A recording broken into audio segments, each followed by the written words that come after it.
welcome you into Houston, Texas, where this afternoon at Minute Maid Park, the Astros will play the middle game of a three-game weekend series against the Los Angeles Angels of Anaheim. Big crowd gathering at Minute Maid Park. The Astros, after an 11-game winning streak, have lost 3 of their last 4, including the opener to the Angels last night, 9-4. Hi, everybody. Welcome. Todd Callis alongside Jeff Blum. Glad you could join us for another edition of Astros Baseball. Plummer, when you look at this Astros team in general, the offense has been very good, and lately seems like they have been on a roll with the home run.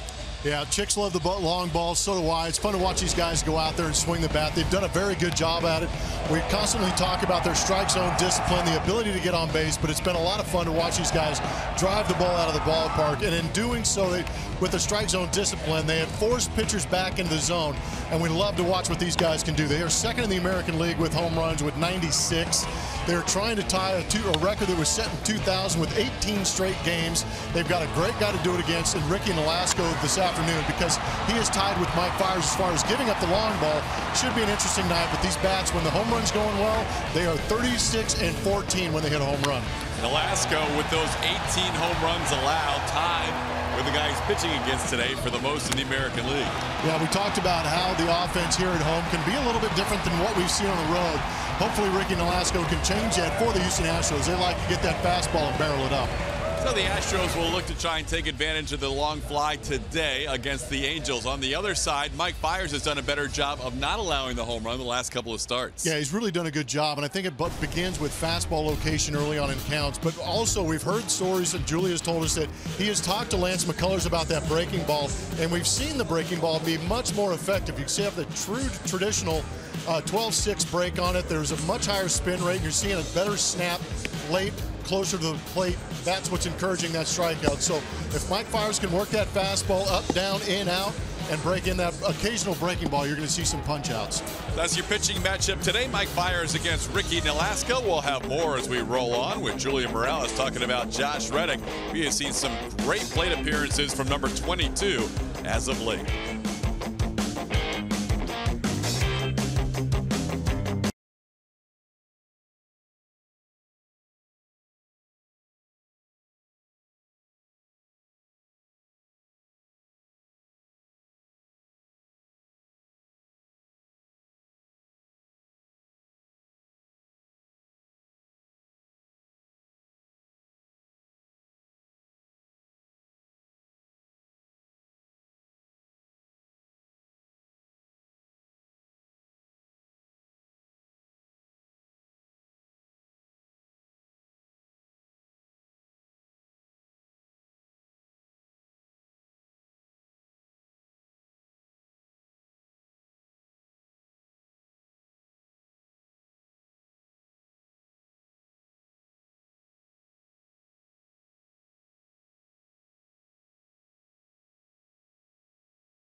Be a good crowd here at the ballpark this Saturday afternoon as the Astros look to beat Ricky Nolasco and the Angels. George Springer back in the lineup after a day off yesterday. Josh Reddick will be down in that 2-hole. However, it doesn't matter where he is in that lineup. He keeps that same mentality. He's coming off of a good game, 2 for 4 with a double last night. He's felt really good at the plate.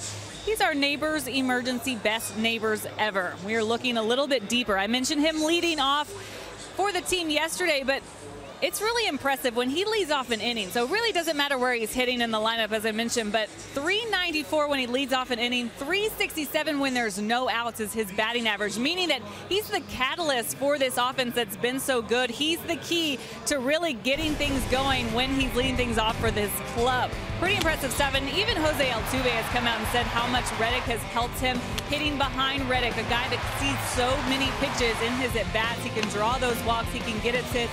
However, he does it. He finds a way to get on base. You see him hustling out right there. He mentioned in Kansas City, though, that this is a little bit different of a role for him. He's usually been the guy in the past couple of seasons to drive in runs. Not so much the case this year, more of a table setter. He's got plenty of guys in the lineup around him that can drive in runs to help this ball club win. And he's willing to do whatever it takes to help this team win. That's what it's all about, and that's why they've been so successful. They're going to try to keep it going today against the Angels. Like I mentioned, they're facing Ricky Nolasco. Mike Fiers will be on the mound. Stay tuned as the Astros try to tie this series up here at Minute Maid Park.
Sports is presented by Southwest. Yes to low fares with nothing to hide. That's transparency.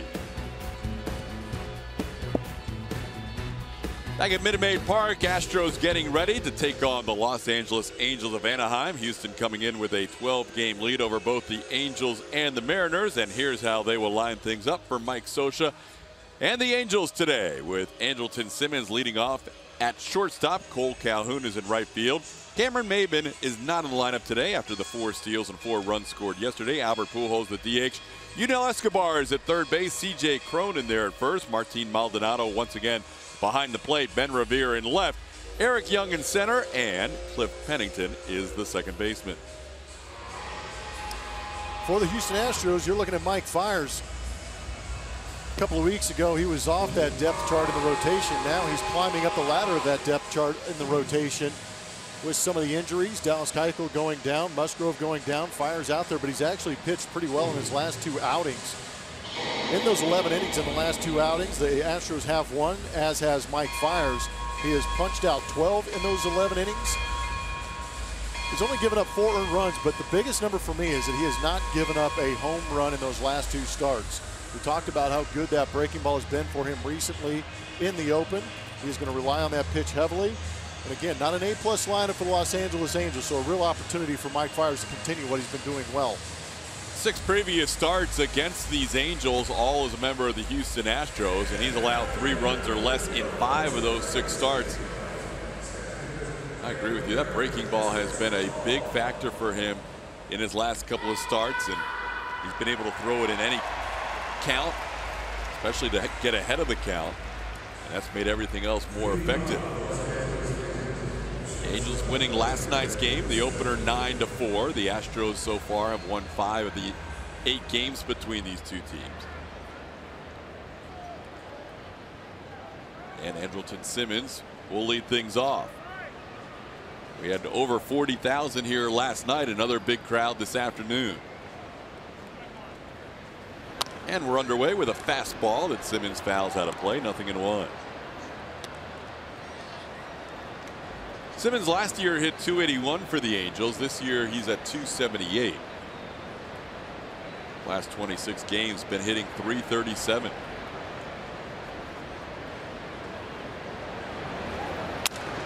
In on the hands on one big hop. Correa makes the play.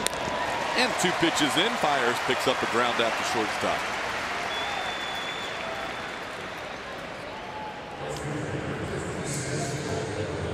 Good start by Mike Fiers so far, getting that fastball located where he wants. That FIP number on the left-hand side is a great deal higher, and I'm sure when we get a chance to look at Ricky Nolasco's numbers, it'll be the similar, because these guys have got very similar numbers. But the reason that FIP number is so high, it's not because of the walks, it is because of the home runs against Mike Fiers. Those 18 are tied with Ricky Nolasco in leading the American League. There was a stretch there for Fiers where he went 6 consecutive starts, allowing 2 or more home runs in all 6 of those. But his last 4 starts, 1 against Cleveland, 1 against Detroit, and none his last 2 at Minnesota and at KC. So hopefully that trend continues today as Cole Calhoun takes a strike. Calhoun's been red hot.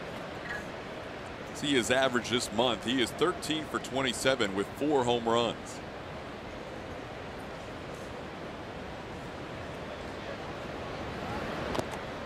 Tries to bunt against the shift, and Fiers ahead 0-2. Didn't look like a guy who bunts a lot.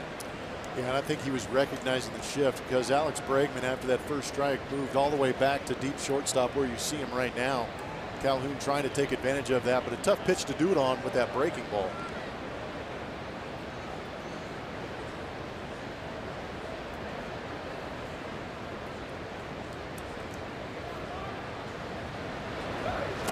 And Fiers picks up his first strikeout.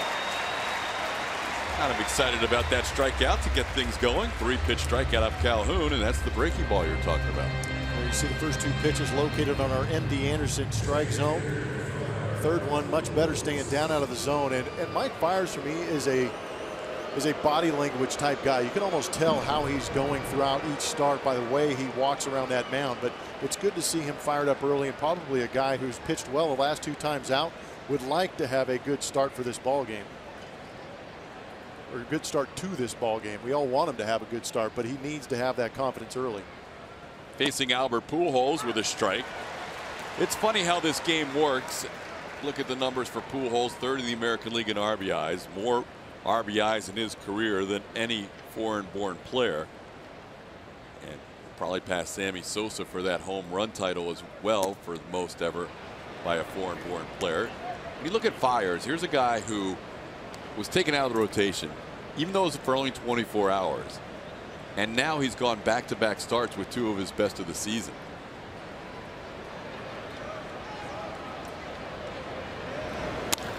In the air to right field. Fiers walks off the mound with a solid 1-2-3 inning. Needed only 8 pitches in the inning, and the Astros come to bat in the bottom half of the 1st.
by Southwest Airlines with today's starting lineup in Espanol, Michael Feliz. Ok, primer bateador, jugador en center field, George Springer. Segundo bateador, jugador en right field, George Reddick. Tercer bateador, jugador en segunda base, José Artúbez. Cuarto bateador, jugador en el shortstop, Carlos Correas. Quinto bateador, bateador de DH, Carlos Beltrán. Sexto bateador, catcher, Brian McCann. Séptimo bateador, pre en left field, Marvin González. Octavo bateador, pre en primera base, Julie Gurriel. Noveno bateador, pre en tercera base, Alex Bregman. Thank you, Michael, for the starting lineups today. Well done. Feliz has been doing a good job in the bullpen for the Astros all year long and helped us out with our starting lineups today. So George Springer back in there leading things off, facing Ricky Nolasco with a count of 1-1. Springer had a 12-game hitting streak snapped in the final game of that last road trip, and then he had the off day yesterday. So back in there today with that .275 batting average and the 45 runs scored. 45 runs scored, second in the American League, only to Aaron Judge in that category.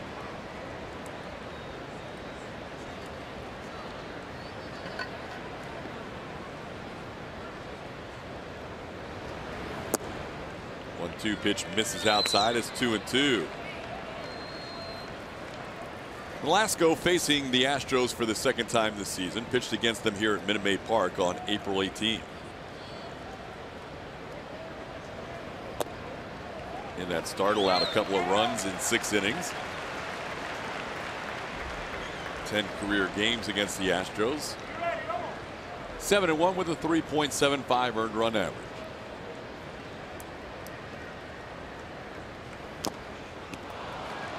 Two is fouled at the plate. Some of the numbers on Ricky Nolasco: fastball about 50% of the time he will go to that slider and the split. The occasional curve will pop out of there. His last 7 starts, he's been getting roughed up. In the last 3 starts, he's given up 14 runs.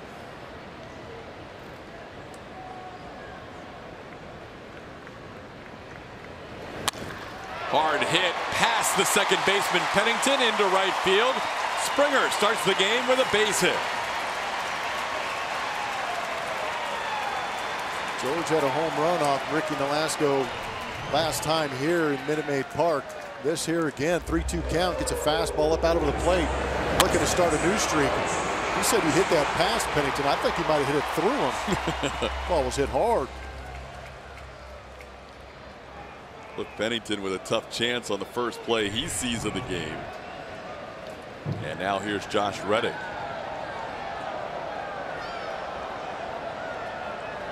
It's a big woo crowd, it seems like, on this Saturday, as they are already going for Reddick in his first debut. Josh in a 5-game hitting streak, going at .348 during that stretch. He's also reached in 17 straight.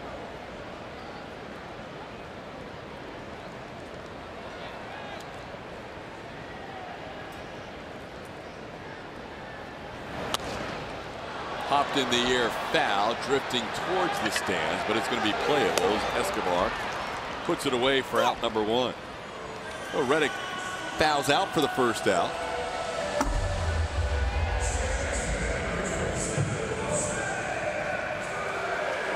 Not happy about it at all. He takes every at bat personally. Some of the peripherals on Ricky Nolasco, that FIP number is high also. We talked about the home runs given up, and that FIP number tells you that those are the things that he is in control of: the walks, the strikeouts, and the home runs. Things that defenses cannot defend against.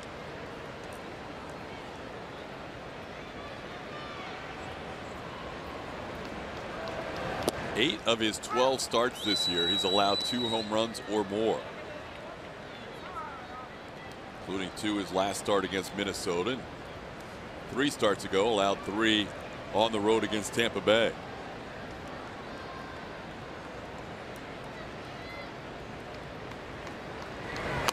Bunted by Altuve, and Escobar has no play. He'll just barehand it and call time as Altuve with a perfectly placed bunt And the Astros have 2 aboard. I want to go out on a limb and say that's the 3rd time we've seen Jose Altuve try to bunt in the last week or so. With a good look at it on our Mattress Firm Supermo. Escobar playing deep with 1 out, or 1 strike on Jose Altuve. See, it catches him by surprise. It's a good way to get a knock at home for Jose Altuve. You're right about that number. He bunted in back-to-back at-bats in Kansas City. One was ruled a sacrifice, and the other one was not put in play. Here's Carlos Correa hitting an even 300. A 3 for his last 20 after a torrid stretch where he wrapped up the American League Player of the Month. Todd Callis alongside Jeff Blum and Julia Morales, not in her normal spot earlier in the game, but in a very special location here in the stadium. Yeah. Where Hi. is she? You guys talking to me? Wow, how's the view? I'm trying to see through this manual scoreboard out here. How's it look? It's awesome. You can see everything, or it's kind of, you can only see like home plate? Well, at this moment, There she I is. can't see a whole lot. But when I start moving, are you looking at me? We saw the Hang on. finger. Yeah, we saw the little finger come out of the scoreboard. Let's see. Don't break it. I know. I can't open it too much because if a ball gets in here, Yeah, that's a ground rule that you it's don't. a ground rule double that yeah, I don't want to end up viral video. Well, there's Julia. Hi. Found her. She's in the bottom half of the 6th inning of the Oakland Tampa Bay game. I think I'm breaking the rules right now. This is fun. 2-1 to Correa, 2 on, 1 out. And now it's 2-2. Are you going to change the scores while you're in I there? hope so. I hope somebody scores. Well, if you're back there, you might as well put you to work. I know. This isn't work. No, it's not. This is really cool, actually. I'll have more here in a few minutes. If Correa hits a line drive, move that finger. Man, I can't imagine how loud it would be bang it off this wall right here. And it's 3-2. Kind of hoping we find out. So that Oakland Tampa Bay game where you are is on the top part of the scoreboard. Does that mean you are on like the 2nd or 3rd? Yes, I'm on the 2nd level. The view is better from up here. How many people are with you in that board? Well, we've got see game action too. On the ground, go to 2nd for 1, and they're going to turn a double play. Correa hits it pretty hard, but he was hitting it right at Andrelton Simmons into a double play. More with Julia in the manual scoreboard at Minute Maid Park after this.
Family to the ballpark this Sunday for Kroger Family Sundays. Special Kroger Family 4-pack start at just $60. Visit Astros.com/Sundays or call 1-877-9-ASTROS for more info.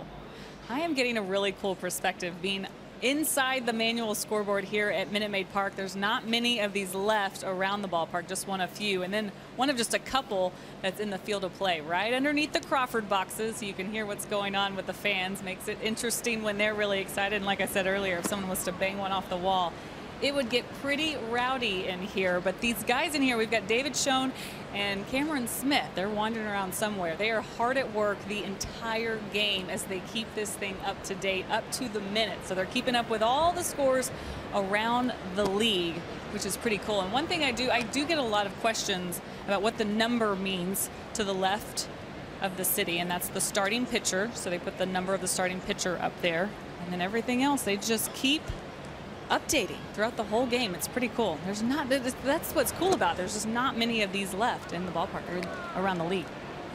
So are you going to update the game where you are? I'm going to try if they'll let me. I don't know if I'd be fast enough. Look, he's getting after it over there. Yeah, I was just going to say that game where you are just changed. So that's. Oh my goodness. Are they just yelling the score out, or are they just? Oh, there we go. That's David. Look at him go. There you go. You look at him. He's been doing it since 2014. He said, you know, another thing, I wanted to know how strong these plates were.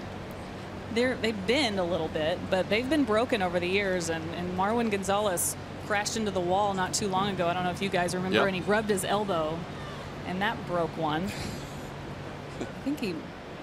Well, I think it's interesting. Cool. So they had a computer up. Is that how they keep up on all the scores? Yeah, they've just got a computer back here, and they're constantly looking and checking to see the scores. And how well can you see the game from there?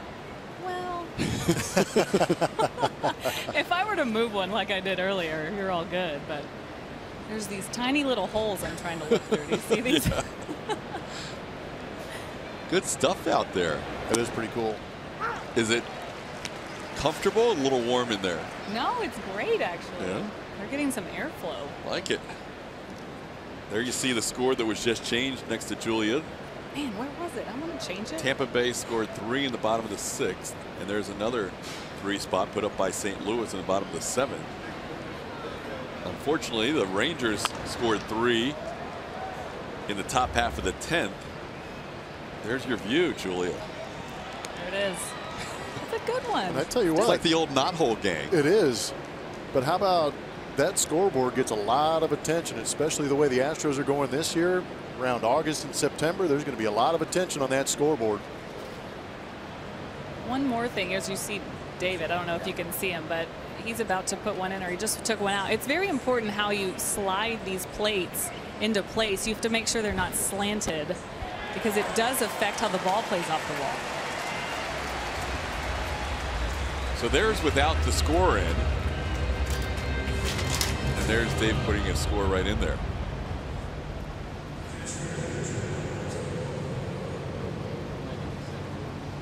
This is fun. I'm just going to be out here all game. All right. Enjoy the time inside the manual scoreboard. We'll check back in with you. We've had a walk and a strikeout. Escobar walked on 4 pitches, and then Fiers comes back to strike out C.J. Cron. Now here is Martin Maldonado. He's been a thorn in the Astros side this year with a .423 batting average against Houston. He's played pretty much every game in this series except for one in the season series.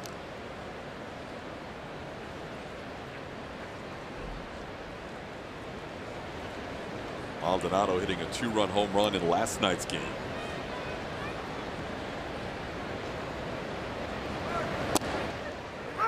Came over as with the reputation of being a defensive specialist from Milwaukee, but so far he's put up some pretty nice numbers for the Angels this year. Yeah, considering what he's done against the Astros, I wouldn't think otherwise. I think he's just a multifaceted catcher that can go out there and barrel up. Mike Fiers trying to change that. Fiers with a couple of strikeouts so far. And he misses inside. It's 2-1. Angels have scored 20 runs in their last 2 games, 11 to wrap up their series in Detroit, and then 9 last night. Astros scoring 4 in the game last night, which is just slightly below their season average at home. They are scoring over 6.5 runs per game on the road and under 4.5 runs per game at home. It's more than a 2-run per game differential. It's a big number. 31 games in each at home and on the road. So it's not like we're talking about a weekend with these kind of numbers. We are deep into the season already. 100 games to go, 62 in the books. Fiers has fallen behind 3-1.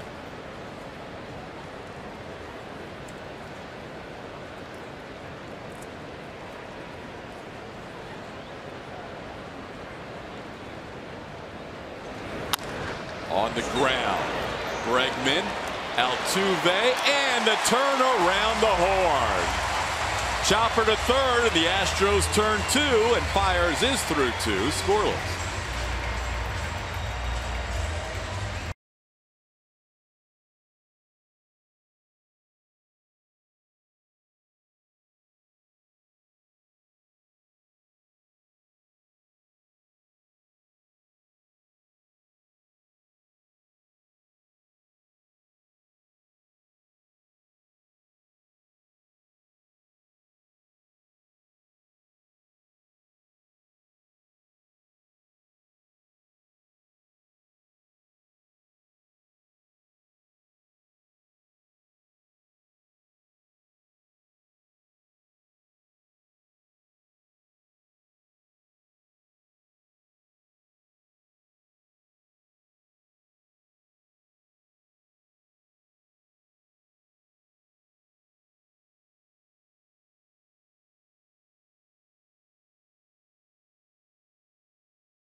Of the second, I'm still hanging out inside the manual scoreboard because it's just that cool. I've even got a plate. I don't know if you can see this. I'm waiting to put it up for the Astros. This is how many I think the Astros are going to score here. Make sure I had it right side up here. I'm ready. You know what else is cool about this place though? They're actually getting some of the guys from other teams to come in and sign. You've seen that at Fenway Park, but some of the players have come in and marked their territory, I guess you could say, in here. But Norris being one of them, who of course played with the Houston Astros for a while, and he's been in that visiting bullpen as well, which is just around the corner, has come in and put his name on the wall along with some others. Something you guys are going to have to come down and do. Very cool. Are you going to sign? Yes, I am. Nice. I need the big markers though. What's that mean? You need to sign bigger than the players? Yes, I need a big, thick marker so I can really put leave my that name. Right. Mark you won't on. miss it. So you're predicting 8th this inning? 8. Or you turn it sideways and infinity. Either way, we're good. 8 would be a good number. You know what's funny is from here, those plates don't look all that big, but the way she's holding it, it looks massive. It's as big as. Do you see a bend? Oh. Did you just tell me to get bent? No. I feel like Vanna White all of a sudden. Ground out off the bat of Carlos Beltran to start the inning, and now Brian McCann tried to hold up, but he went around. McCann knows Ricky Nolasco very well, and Ricky knows Brian McCann very well. McCann has hit 8 career home runs against Nolasco, which is 3 more than any other pitcher in his career. Nolasco has not allowed more home runs to any hitter other than McCann. Now he's down to the count 2-1. You say that like it's a good thing. I mean, he's had a lot of at bats. He's had over his career. 71 at-bats against Nolasco, but 8 home runs. That's astounding. That's a pretty good number. Speaking of 8, Julia was just holding up the number of home runs. Add another one. This could be his 9th career home run against Nolasco, and it is.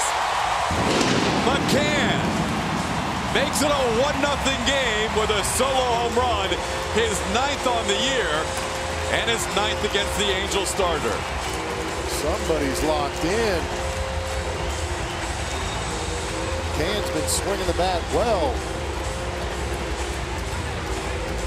Went down and got that one, too. Obviously sees the ball well off Nolasco, huh? There we go. Put her to work. That was smooth. Careful on the nails. All right. You gotta go fast. You gotta go fast in here. Good job, Julia, changing that scoreboard. Here's Marwin Gonzalez. Well, that at bat, sometimes you do your prep work and it pays off, and sometimes you do it and it doesn't. But that at bat had everything that has occurred this year with Nolasco and through his career against McCann. They just tied the 2000 Houston Astros with their 18th straight game with the home run. The McCann against Nolasco has had great numbers, so he continues that streak. And Nolasco, first pitch strikes this year. Best he's been in his last 6 seasons. Started out the count 0-1. But his overall zone percentage is the worst of his career. So he's been getting ahead 0-1, and then he's been falling behind, in that case 2-1 to McCann. And there we saw another home run allowed. His 19th home run allowed, the most in the American League this year. Taking the lead over Mike Fiers, and that's the 12th home run he's given up on the road and the 14th home run he's given up on the fastball. 1-1 pitch on the ground. Simmons is there. Throws it in the dirt. Oh.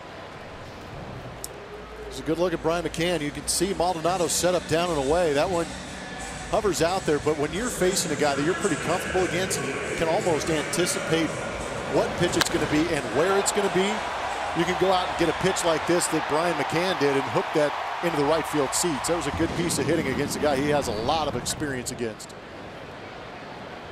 Here's Yuli Gurriel on a 9-game hitting streak. This with a breaking ball, 1-0. Yuli during that streak hitting .351, has his average up to .275.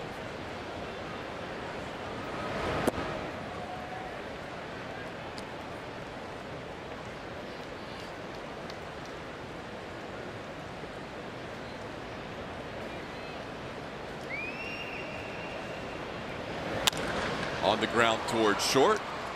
Julia did a good job while she was in the manual scoreboard. She's heading back to her normal position. Here was Julia during the Brian McCann home run, signing that name.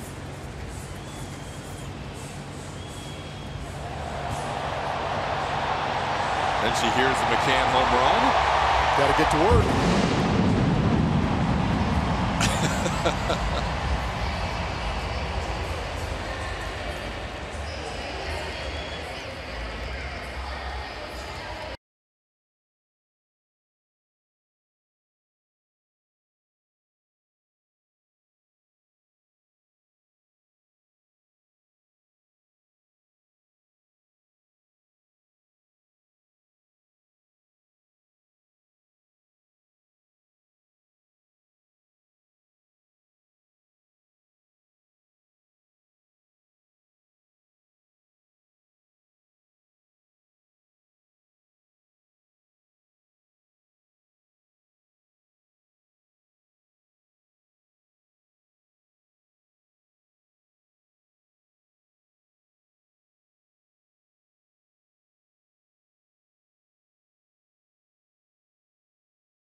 As the Astros lead 1-0 after 2.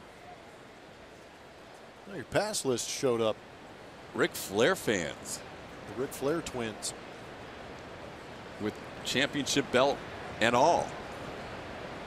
Reddick's he's turning wrestling cool here in Houston, where everybody's starting to get into it. He really is. Not that it's not cool in general, but the more fans are enjoying it now than ever.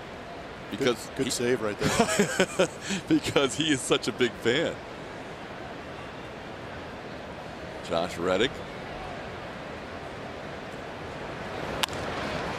playing right field tonight, or this afternoon I should say. This one into left field. Ben Revere retired for out number 1. Well, so far Fiers has allowed just the 1 base runner. It was a walk to Yunel Escobar to start the second, and then he was erased on a double play off the bat of Martin Maldonado. Here's Eric Young Jr.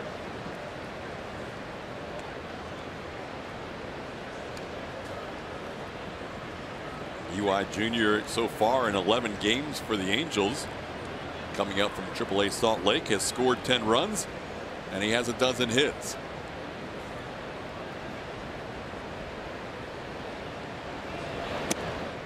Fiers misses up and in for a ball. It's 1-0. Mike Trout, who? Trout having surgery at the end of May 31st, repairing the UCL in his left thumb. Generally he'll be out for that kind of procedure 6 to 8 weeks. In the interim, with Cameron Maben going down to injury, Eric Young Jr. had a chance to play some center field. Made the most of it. 2-1 the count. Guy who's played very limited time in the American League, spent most of his career in the National League.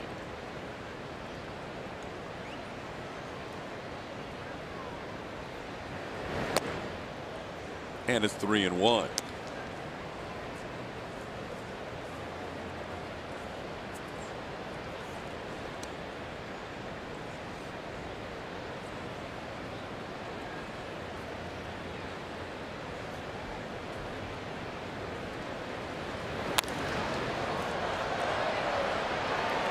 One pitches pop foul, giving a look Gurriel and McCann. It bounces on the Astros dugout and into the crowd. And that fan is excited, catching a foul ball. It's a good day. Saving the beverage and catching a foul ball. Mom gets to play hero.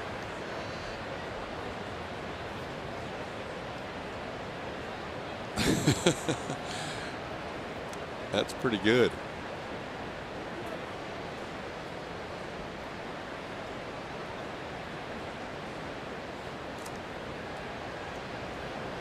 Three-two pitch. Fiers comes back, down 3-1 to the count to strike out Eric Young Jr. Third strikeout for Mike Fiers, 1 in each inning. Good changeup and a 3-2 count also. EY Jr.'s been swinging the bat well. Mike Fiers respecting that, pulls the string. Good pitch. A couple of starts ago, Fiers struck out 8 in Minnesota in 6 innings of work. Season high is a 9 strikeout performance against the Rangers. Here's Cliff Pennington. Strike called, 0-1.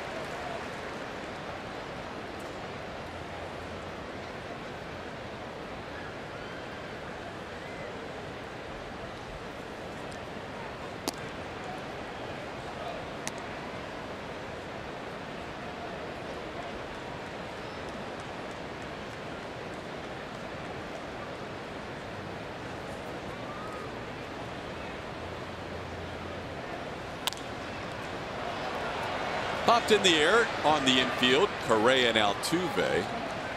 And it's Correa who makes the play. So Fiers through 3 innings has faced the minimum, and the Astros lead 1-0.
the toy cannon. Jimmy Wynn, June 10th, 1967. Longest home run in Crosley Field history. Watch out on the highway. See that thing bouncing through traffic? Are you kidding me? That's a bomb. Anytime you can disrupt traffic with one of your home run hits, that's a pretty good thing. Don't you wish they had exit velocity when Jimmy Wynn played? Absolutely. I mean, we've seen some highlights of him. Even the one he hit over the batting eye, or the batting cage that was in play 450 feet away over the, that was incredible. Yeah, literally the batting cage up against the fence in play, thinking no one would ever hit one that far. And he hit one over the fence in straightaway center field. Alex Bregman hit one pretty far last night, a 2-run home run. His 7th in his last 24 games and his 7th on the season. Started this stretch of home run hitting in that final game in New York. That was a series against the Yankees where the Astros took 3 out of 4, and in the process took over the claim of best record in baseball. They have not looked back since. Today's June 9th, excuse me, June 10th. They took over that title, best record in baseball, on May 11th. So we're about a month straight with the Astros owning the best mark in the major leagues as Bregman flies out to center field for out number 1. How long did it go? We're talking longest recorded home runs in Major League history. Mickey Mantle at 643, which doesn't make sense. And of course, he backed it up with 565. Canseco's went into the absolute upper tank in Toronto for 540. Adam Dunn, contemporary guy on there, 535 at Cincinnati. The Reggie Jackson home run left Tiger Stadium.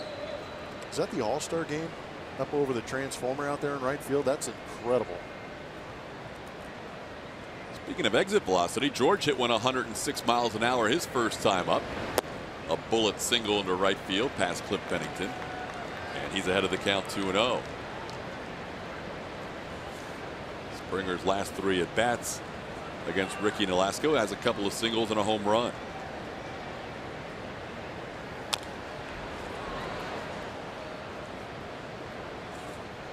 The base hit he had in the first inning was 106 miles an hour off the bat. Twins, I think. Just need one more. Spoken as the father of triplets. Fouled out of play. It's 2-2. You'll be emceeing something after the game, right? Yeah, today is Faith and Family Night here at the ballpark, and I've got the opportunity to MC that. Mercy Me, who sang the national anthem, is going to be doing a post-game concert at that event. I'm also going to be speaking with Lance McCullers and his wife, Kara. Escobar hurries the throw, and he had to get Springer by less than a stride for the second out.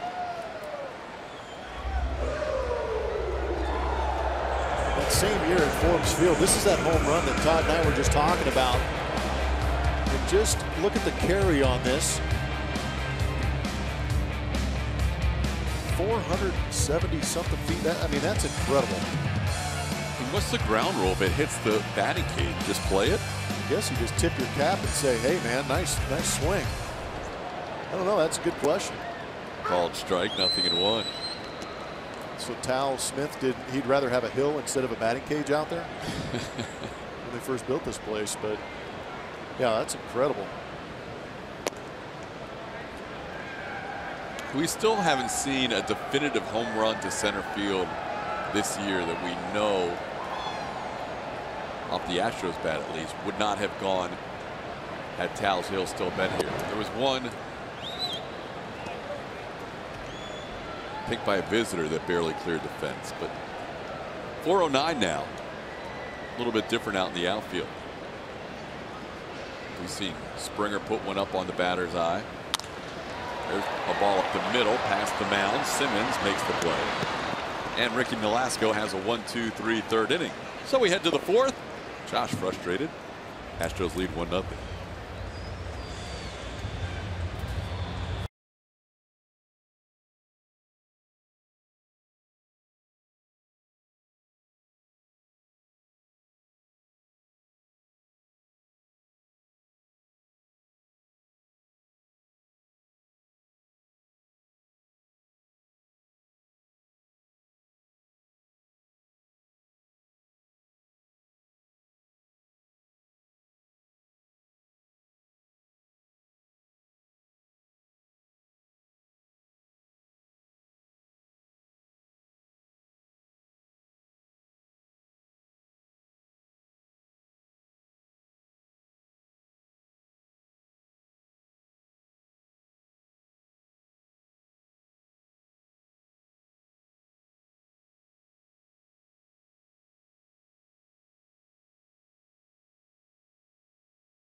Check out today's Chevy Stro poll. Follow us on Twitter at RootSportsSW to vote in our poll. We'll tell you who wins later in the broadcast. We saw Francis Martes make his debut yesterday. Which top Astros prospect should be the next to make his debut? It could be this year, could be later, depending on the team's needs, of course.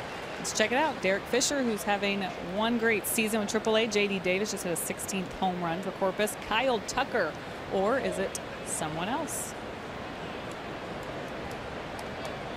At Root Sports SW, where you can vote. It's funny, I was looking at Derek Fisher's numbers before the game. They are pretty good this year for the Fresno Grizzlies. Here's a fly ball to center. Julie mentioned J.D. Davis with 16 home runs. Fisher has 16 home runs, second in the PCL. It's good to have guys like that put up numbers so it at least whets your appetite for what could be coming down the road. There's all kinds of options when you have prospects like that. They can help you here, or they can be enticing to other ball clubs to bring guys in. But again, that June draft is coming up, and then you're going to see the focus of that front office maybe shift a little bit into that acquiring mode. Draft is on Monday night, 6 p.m. As Mike Fiers so far has been very good through 3 1/3 innings, has only allowed one base runner, a walk to Yunel Escobar. Double play took him off the bases, so Fiers so far has faced the minimum. Pitches away to Cole Calhoun, 2-0.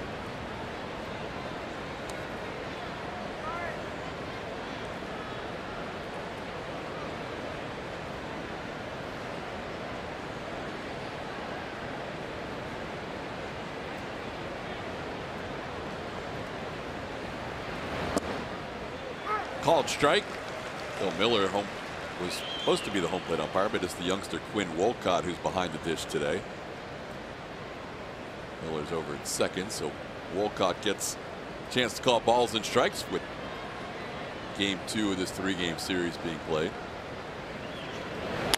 And on the ground.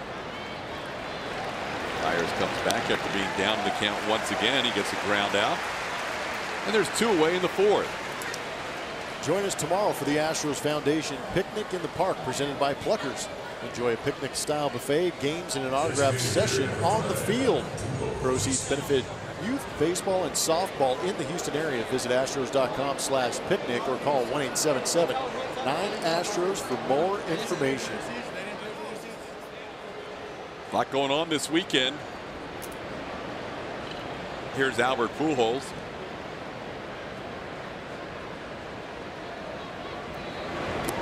Breaking ball, 1-0.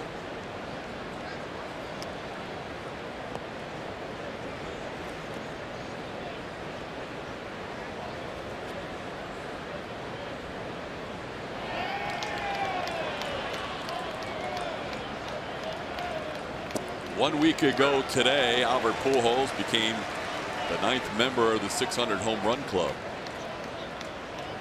hitting a grand slam to get to number 600. Still at that total.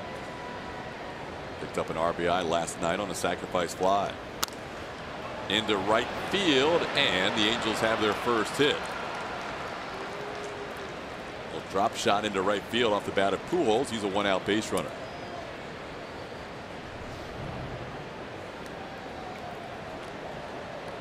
Pretty good pitch down from Mike Fiers. Just unfortunate that it caught enough of the label of Albert Pujols' bat that it comes up well short of Josh Reddick charging in.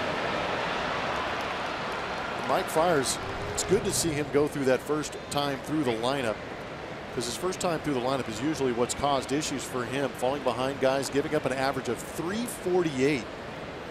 But what's interesting, if he's able to battle and get through those lineups, the later he goes in games, that average actually goes down considerably. On the ground towards third. Took a big hop, but Bregman played it nicely over to Altuve for the final out of the inning. So a 2-out base hit. It is 1-0 Astros.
We are back. Another beautiful afternoon here in Houston as the Astros are leading 1-0 as we go to the bottom of the 4th inning over the Angels. Time now. I apologize.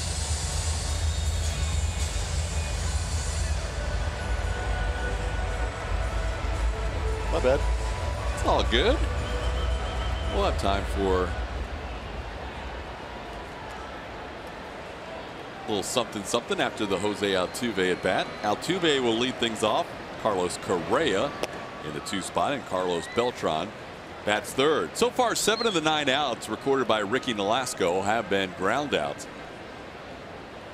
This year he has been struggling keeping the ball on the ground as he has seen his fly ball rate move up to one of the highest totals in his career. Altuve flies one to right for the first out of the inning. Now I can go. It's time now for a look at our forward spray chart with Carlos Correa coming up. His hot and cold zones this season. And it's interesting to me just seeing how we know early on he started to cover the inside portion of the plate very well. He's creeped out there and started to cover the middle part. But still, that middle away and down and away have been tough for him. That's where a lot of those sliders and off-speed pitches end up going to him. But that upper right-hand corner out over the plate are the pitches that he really does a good job of driving the other way. You mentioned last road trip you're seeing better overall plate coverage. Yes. I was a little concerned early on that month of April. He was really getting tested inside, and once he recognized that, basically pushed all his chips to that inside corner, and you started to see him get worked away, and it was not resulting in what he wanted to. So he did a good job of being aggressive early in counts on fastballs and avoiding that off speed down and away. And a pitch to hit there, fouls it back. It's 1-2. Nolasco's allowed 3 hits. 1 run came in on a solo home run by Brian McCann. You can see the location that Nolasco's attacking.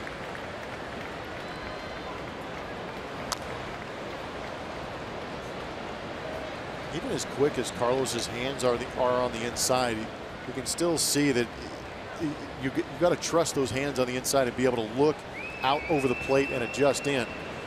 And that right there should tell him that he has enough faith in those hands to look outside and adjust in. Martin Maldonado jumped the gun a little bit on that pitch off the plate. Sure that did not thrill Quinn Wolcott. He's taking some heat from that Angels dugout right now. And now they are actually having a little conversation here. Everything's okay. Maldonado probably apologized for jumping the gun.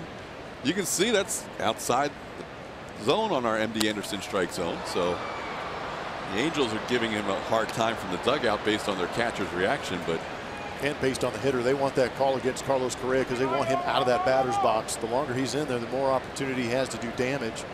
And I actually think it's an opportunity where Maldonado's getting in between the coaching staff and the umpire and trying to smooth things out.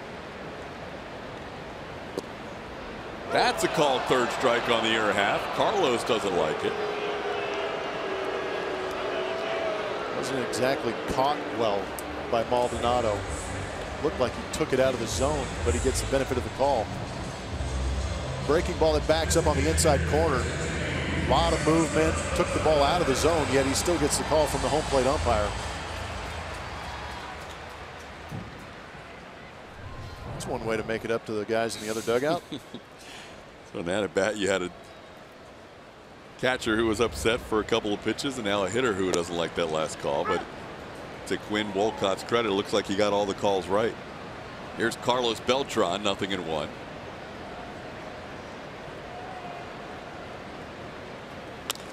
On the ground towards short. Simmons. And the Astros down 1-2-3 for the 2nd consecutive inning. 8 in a row retired by Ricky Nolasco.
By Southwest. Yes to low fares with nothing to hide. That's transparency. And by Jack in the Box. Come try the sweet or spicy barbecue bacon cheeseburger combo for $4.99 for a limited time only.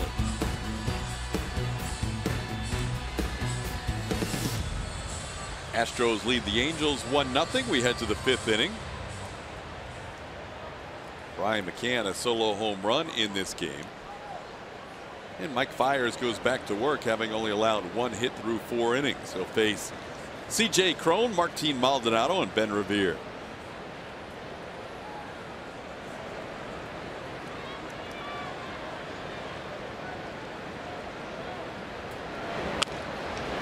And a breaking ball's fouled.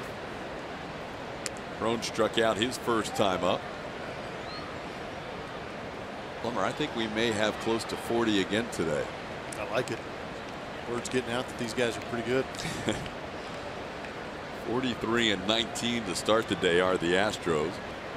They're 20-7 against the division in the AL West. They will face all 4 members of the AL West other than themselves in the stretch here of 5 series. Angels in town this weekend, followed by the Rangers. Then the only non-divisional series against the Boston Red Sox next weekend. Then on the road, Oakland and Seattle. Fiers strikes out Cron for the 2nd straight time.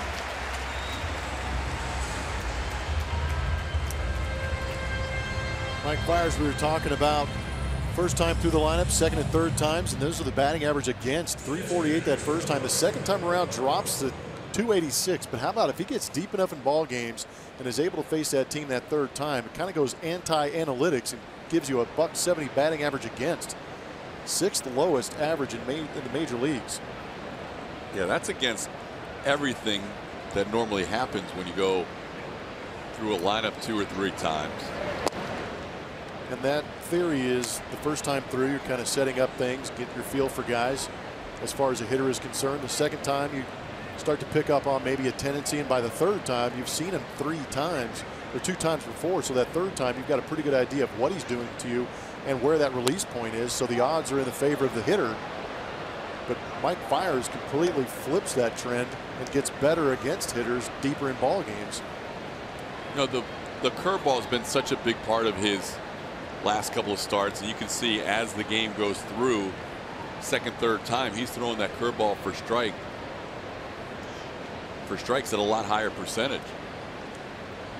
And when you look at his pitch selection, he's got 5 pitches, but the last couple of starts when he's been more effective, he's kind of shelved the cutter and slider a little bit more and gone more with the changeup and the curveball. And he hasn't quite become a 3-pitch pitcher, but he's using those 3 pitches more than the other 2. Yeah, we've seen some good changeups in this game so far too. Got himself a punch out in a 3-2 count against Eric Young Jr. There's a fastball upstairs, 2-2 to Maldonado.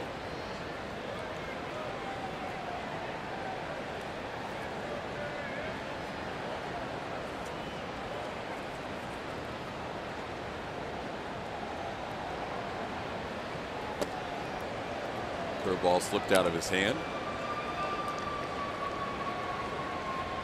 And it's 3-2.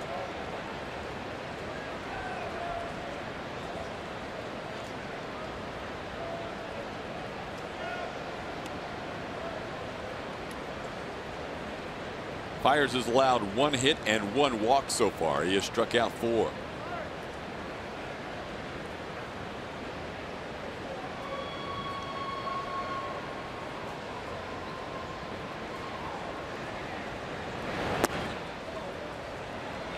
Second walk of the game. That's the 50th pitch for Fiers.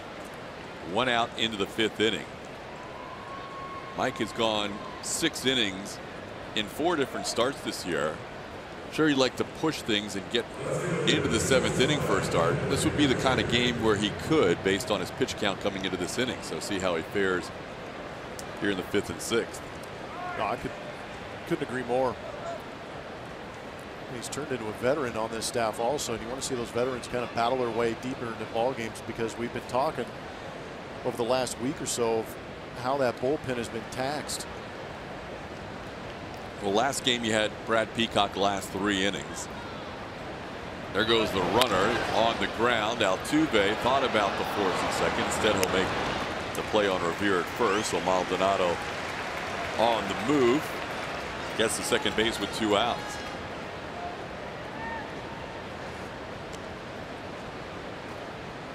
last start for the Astros, 3 innings. 3 starts ago, when Dallas Keuchel was a late scratch, they had to go to the all bullpen game. Dion Diaz went 2 2/3 innings. Lance McCullers Jr. in between went a solid 7, but they have short starts like that in 2 of the last 3 games. You're hoping your starter can get deeper into the game today, and so far so good for Mike Fiers. Now faces Eric Young Jr. Angels have their first runner in scoring position today.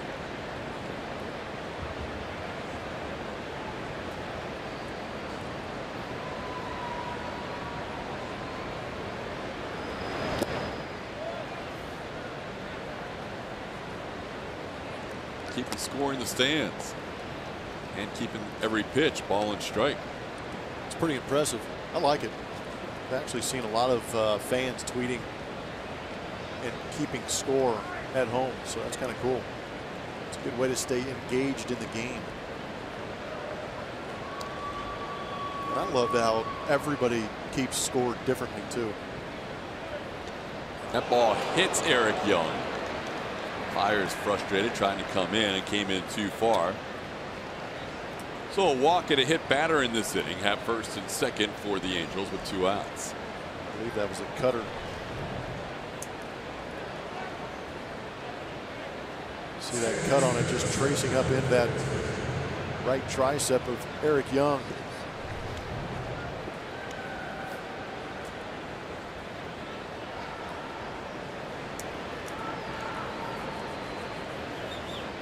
Oh, 2 outs, 2 on for Cliff Pennington.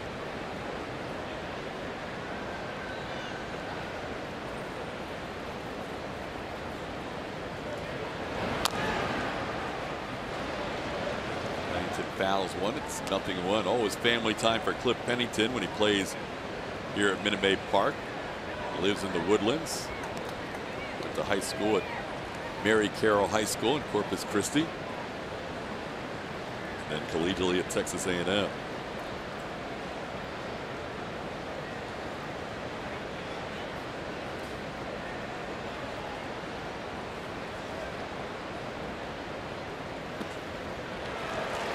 Pennington swings and misses. 0-2.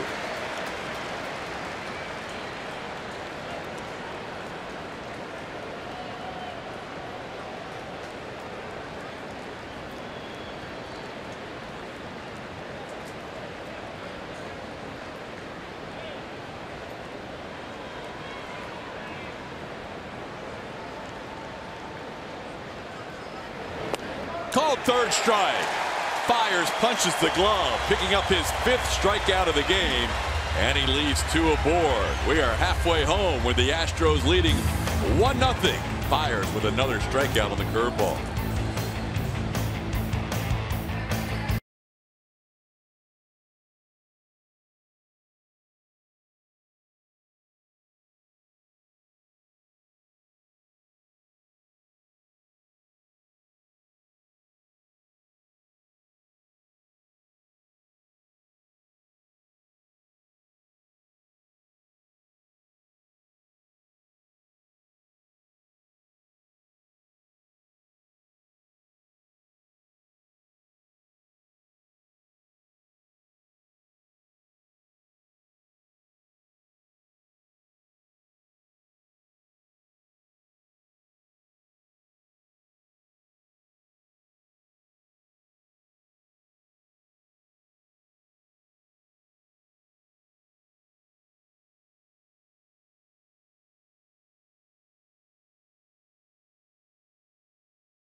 Brian McCann been swinging the bat well of late. Saw a couple of bombs out there in Kansas City. He's bringing some of that McLovin home.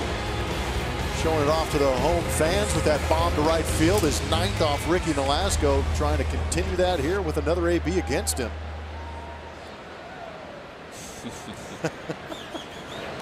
And he is hit by that pitch. That's one way to avoid giving up a home run to McCann. Breaking ball hits him in the foot. May have even bounced before it hit him. But Nolasco had allowed 9 career home runs against Brian McCann, and he hits him on the first pitch on a breaking ball. Yeah, that's one way to limit the damage. Not intentional, I don't believe. A little curveball.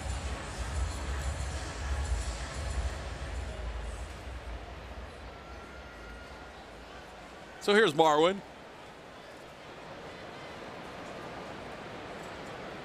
Gonzalez grounded out his first time up. He's reached base in 28 consecutive starts.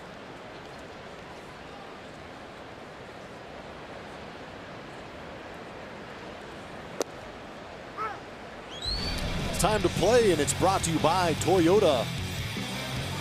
Marwin Gonzalez has been swinging a hot bat. You can see through April 25th, he was hitting a .143.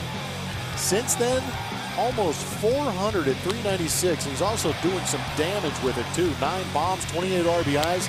And for me, it was really the adjustment in his swing. He came out of spring, hands were up by that left ear when he loaded, dropped him back down to where he was last year, and he has been going off like wildfire. It's been fun to watch, playing a lot of positions during that stretch that you mentioned, hitting almost 400. He has an OPS of 1244, 1.244. He's been doing a little bit of everything for the Astros. Today playing left field, giving Nori Aoki a breather.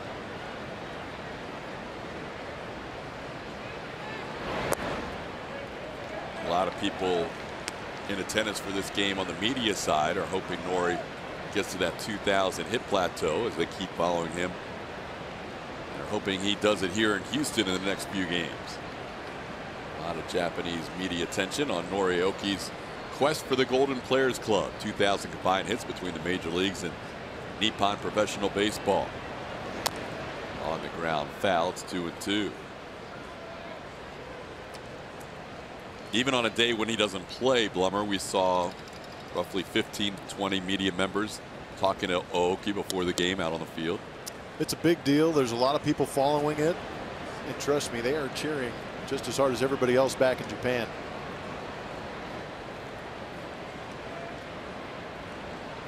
Got to find a way to get everybody in that lineup. Yesterday was Jake Marisnick's turn.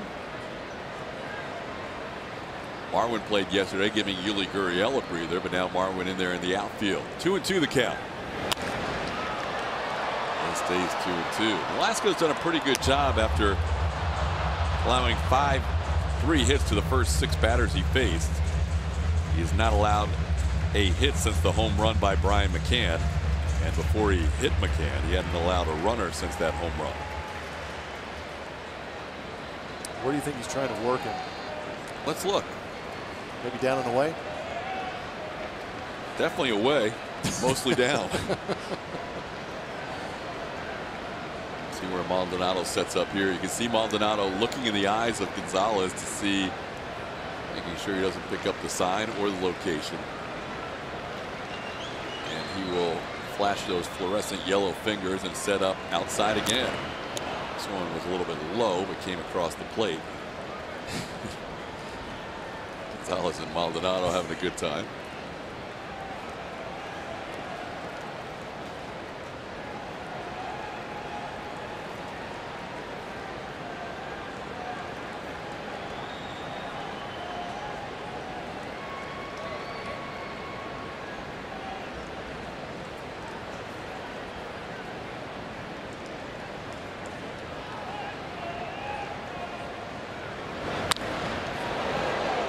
Showed the batting averages with Mike Fiers on the mound and how it's unusual in that the average goes down second and third time hitters face Mike Fiers. But for the starting pitcher today for the Angels, Ricky Nolasco, 228 first time through the lineup, but 314 second time through. Today that has not played out. Astros had 3 hits the first time through and 9 at bats. Still looking for their first hit, facing him the second time through. Marwin with an extended at bat here, continuing to foul off 2 strike pitches. This is an 8-pitch at bat so far. What happened last time he had one of those ABs? You remember? Slam? Went deep. Wasn't a grand slam, but it was a bomb to right field. Roof is closed today for this Saturday afternoon game. Open last night. Astros have played 18 games now with the roof closed and 14 with the roof open.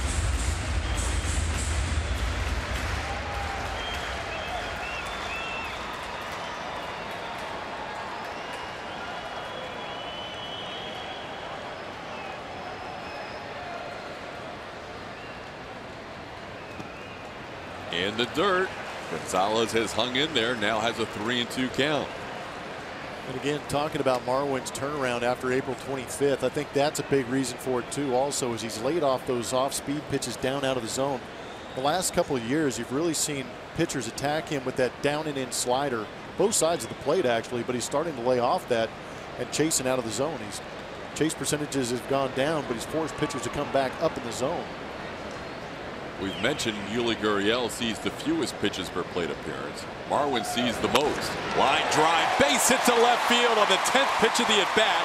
McCann was on the move. He'll get to third. Marwin Gonzalez continues to rake, and the Astros with runners on the corners and nobody out.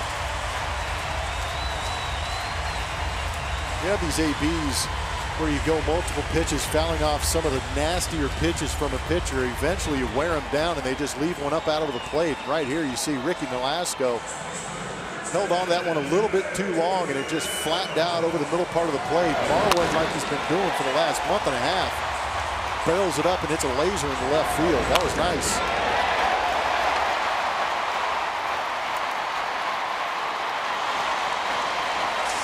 And McWheel's getting into third. Brian McCann, if you didn't see last night's game, made quite a spectacular evasive move for him at home plate to score the game's first run for the Astros. Yuli Gurriel into right center field, pretty well hit. Eric Young, long run, he will make the catch. Tagging and scoring easily is McCann.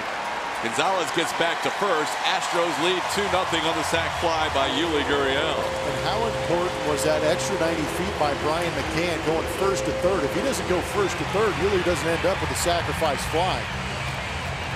Good execution all the way around. Brian McCann starting it by getting to third base, and then Yuli being aggressive.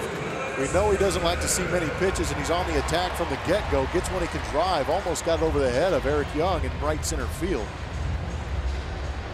That goes hand in hand to what you were talking about with Marwin Gonzalez too. He deserves an assist in that equation because on a 3-2 count, A.J. Hinch has seen Marwin really not chase many pitches, and he had faith in that long at bat that Marwin would put one in play and not strike out into a double play with Brian McCann on the move. And he did put McCann on the move, and it paid off by getting Brian to third, and then in at home plate on the sac fly off the bat of Yuli Gurriel. Here's Alex Bregman. But if Marwin's in one of those zones where he was last year or the year before, where he was chasing, and AJ has seen that, he probably doesn't send Brian McCann on a 3-2 pitch. No, you're exactly right.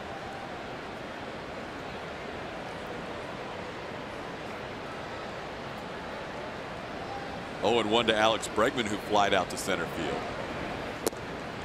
Outside, it's 1-1.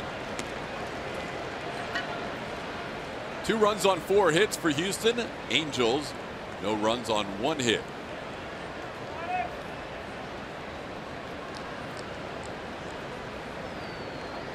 Brian McCann has scored both runs in this game.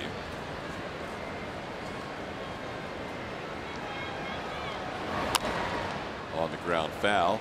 And he scored the Astros' first run of last night's game. And Brian McCann, we had a little fun talking about this, but on the way home, he hits the brakes. We talked about the twinkle toes as he goes by. There we go. Went twinkle toes, and then Fred Flintstone stopped to get that run in. That was beautifully done. Nice work in the truck, too, by the boys to make that happen. Sound effects and all. 1 and 2 on Bregman on the ground towards third. Gurriel off balance throw to second. Bregman beats the return throw. They get the force on Marwin Gonzalez. Alex on first with 2 outs.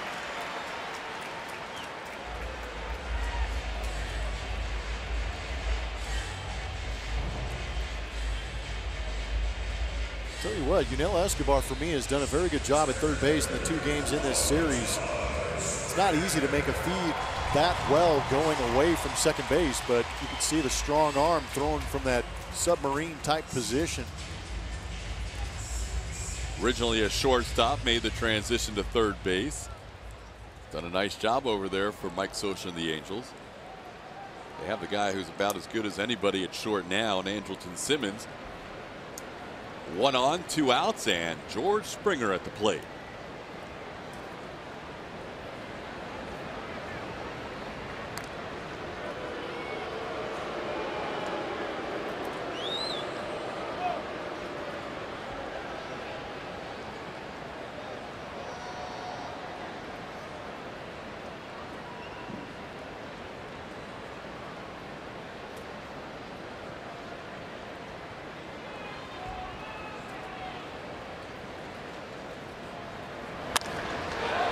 Base hit up the middle off the bat of Springer. He's 2 for 3.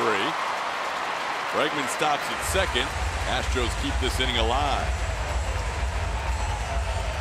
George is trying to put up Brian McCann numbers off Nolasco. He's seeing the ball well off him. A base hit in his first AB, and now another base hit on the hanging slider up out over the plate.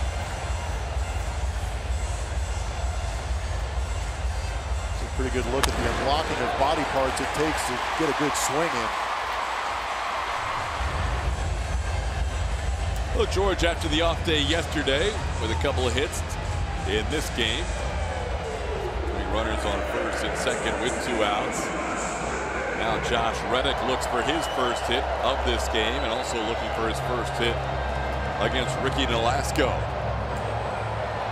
Josh has faced him 10 times in his career. He's 0 for 10.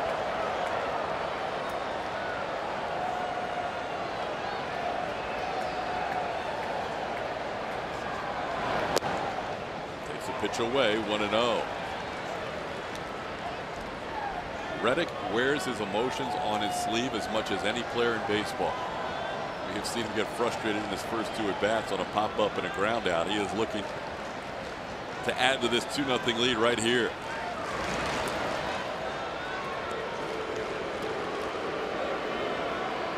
We mentioned the road home splits for the Astros favor almost everybody on the road. Reddick, a rare exception, has been hitting better at home.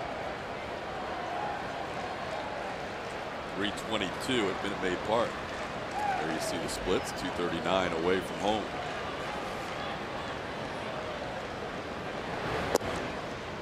And a called strike, 1-1.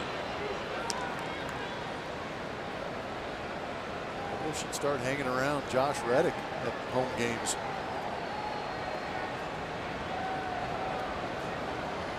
He's definitely one of the fan favorites in a short amount of time. 32nd home game of the year. He's got people dressing up in the crowd. There they are. Whoa. Whoa. Easy. Might be a little too much. Easy. Yeah. Pace yourself, kid.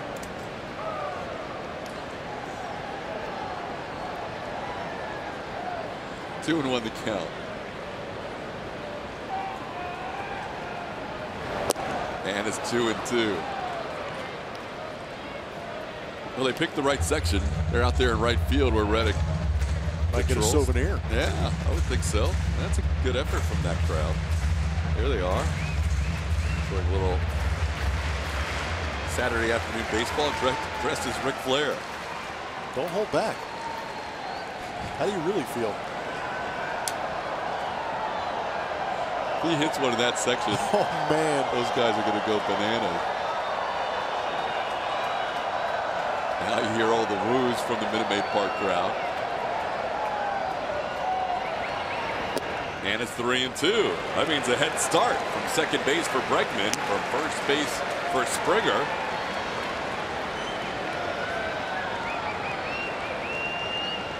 Astros putting on some pitches on Nolasco's total this inning. It's now up to 75.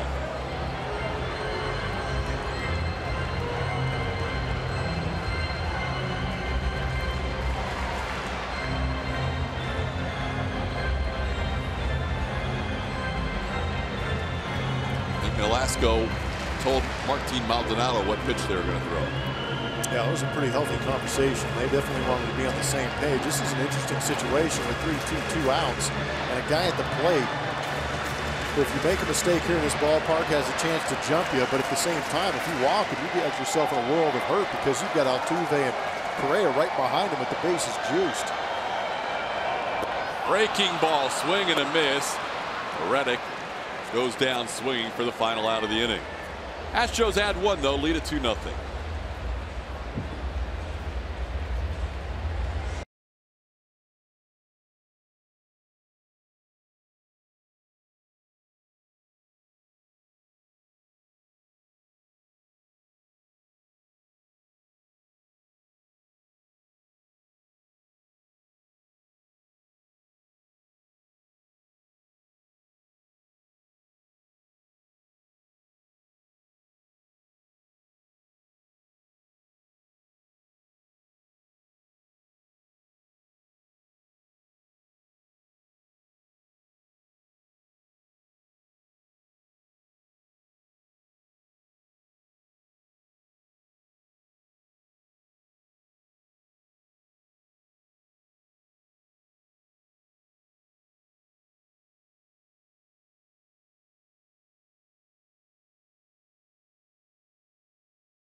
Park is Dollar Hot Dog Wednesday. Scarf down all the dollar dogs you can eat on Wednesday the 14th by visiting Astros.com/dollardogs or call 1-877-9-ASTROS.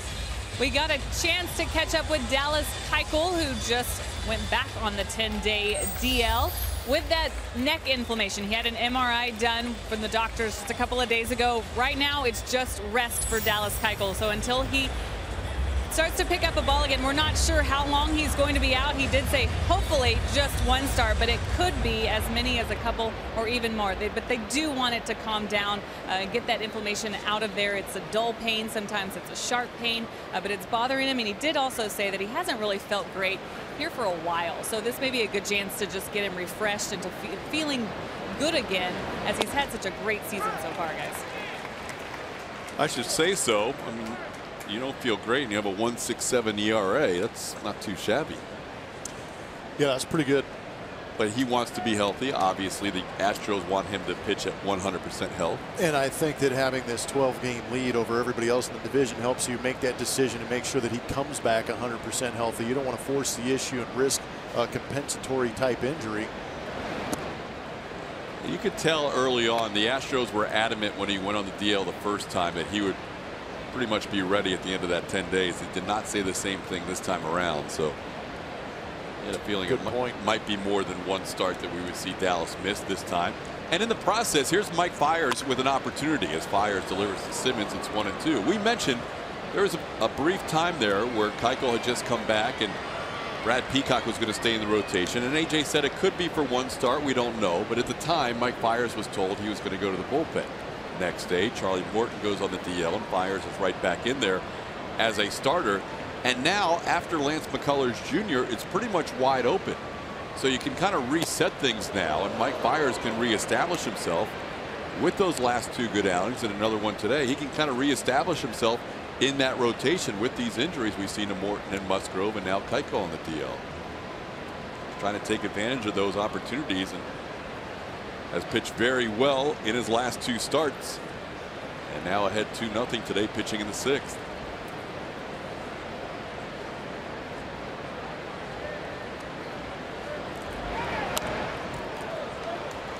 Simmons goes down at the plate after fouling that off. Andrelton Simmons leading off has grounded out and flied out to center field. This is the 3rd time through the lineup that Blummer referenced earlier, where Mike Fiers has had a lot of success this year. Not sure if Fiers has gotten to the 3rd time through the lineup with this few pitches before. He's at 61 right now, at 56 coming into the inning. And he gets Simmons. Mike Fiers with 6 strikeouts, 1 out in the 6th. Mike Fiers with that punch out with the fastball, and here we go. We're talking about the 1st, 2nd, 3rd times through the lineup for Mike Fiers. Now we're looking at some pitch usage. The orange you are seeing in that pie chart is the secondary pitches. The blue is the fastball, and you can see getting a little bit heavier on the secondary pitches, which include that breaking ball. Today we've seen a little bit of that change up. But you start to get hitters thinking about that secondary stuff, then you can pump that heater by them. But doing a good job of maybe getting ahead with the off-speed pitches that Todd was talking about earlier in the game that he's been able to locate better here in recent starts. Slips on that delivery to Calhoun and misses 1-0. Fiers picks up his 1st strikeout with a fastball, getting Simmons. He has struck out Calhoun. He's also had Calhoun ground out to second base.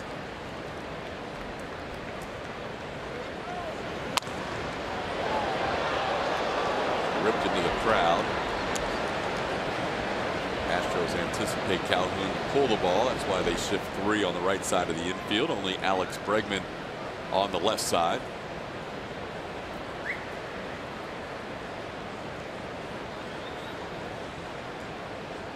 And a new piece of lumber for Cole Calhoun. Well, I mentioned earlier, Fiers has gone 6 innings 4 times this year. Kansas City to start the season, Texas at home to start the month of May, Cleveland, and then the last road start, 2 starts ago, I should say, the last start of the month of May in Minnesota. All 4 of those outings, he went 6 innings. His high pitch count on the year is 97. He's been anywhere from generally 85 to 97. Had 1 start at Cleveland where he got taken out with 74 pitches. Line drive speared by Yuli Gurriel. That's the 2nd out of the 6th inning. One thing that has changed for Mike Fiers also in recent starts is he's not pitching with guys on base every single inning.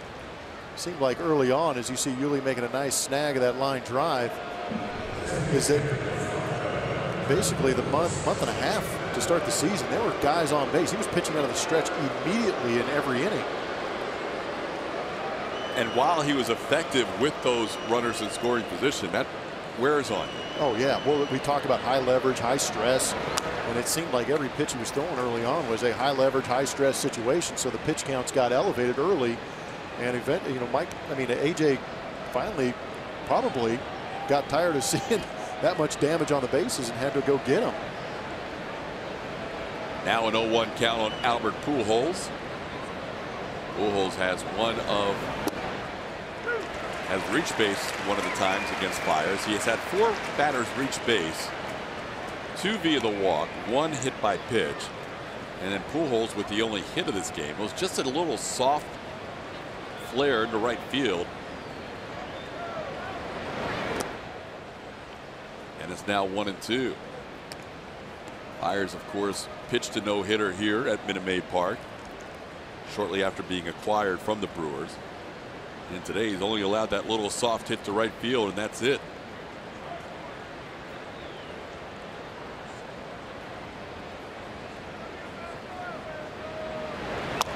On the ground, Altuve will take his time in the shift, and Jose makes the play. 1-2-3 inning for Fiers. He is through 6 in less than 70 pitches, and the Astros lead 2-0.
The 6th inning, Astros with a 2-0 lead, looking for more.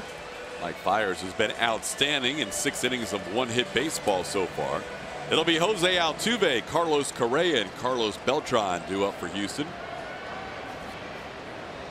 Altuve, a bunt single his first time up, 1 for 2. He's now 5 for 10 in his career against Ricky Nolasco. Takes a breaking ball for a strike, 0-1.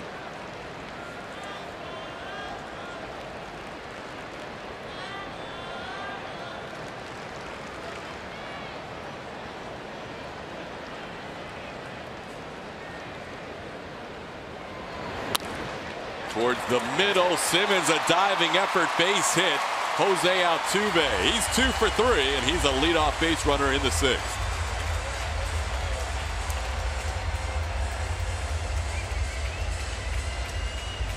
It's good to see right here in this home ballpark of his to sneak that base hit through. A couple of knocks on the day now for Jose Altuve, and you really hope that opens the floodgates for him here at Minute Maid Park. Get those numbers up. It's unfair to compare his home numbers to those road numbers because they are so big, but you're just not accustomed to see him doing anything hitting related under 200. I mean, under 300. I apologize. And you heard Julius say after hearing from Altuve before the first game of this homestand, I will get my hits here. The only way that people will stop asking about the home road splits is very similar to what Lance McCullers Jr. did with his road starts recently. Good point. Yep, change them. Once Altuve puts together some multi-hit games here at Minute Maid Park and gets that average back to where we're used to seeing, then everybody will just be astounded by the road numbers and be like, okay, he's doing his thing at home. 0-1 the count to Carlos Correa. Pitch misses, it's 1-1. Altuve with 2 of the Astros' 6 hits. Springer has 2. McCann has a home run. And Marwin Gonzalez has the other base hit. Carlos below 300. Correa, that is. Miss of a 3 for 22 stretch. And Altuve said, I wasn't off the bag. Why'd you guys try and pick me?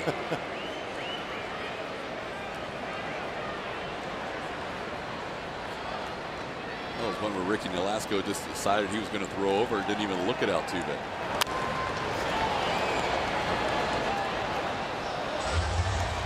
Another nice catch by a female Astros fan. We saw one earlier. A little dance after that foul ball is caught. Believe it. She's looking across the way going, I got mine. I saw you get yours earlier. I got mine.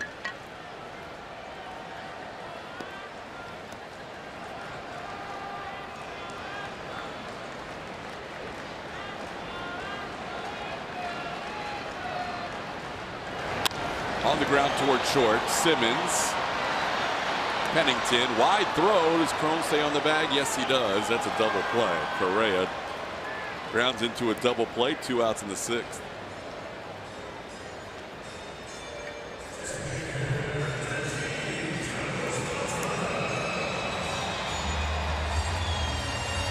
Good turn by the Angels. Thrown just off the base, or maybe got a spike back on it.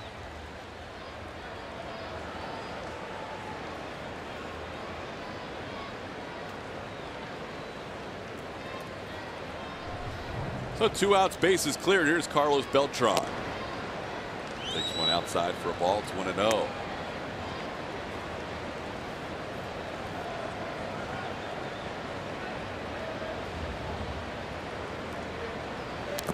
Mentioned Nolasco faced the Astros one other time this year and went 6 innings, allowing 2 runs in a start at Minute Maid Park.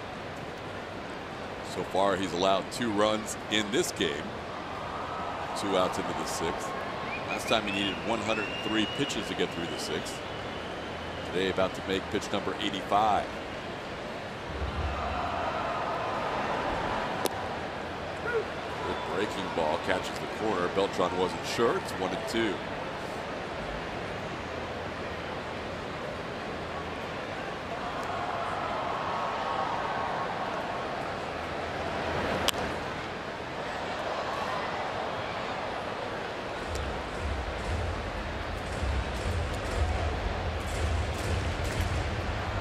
Other than Brian McCann, Carlos Beltran,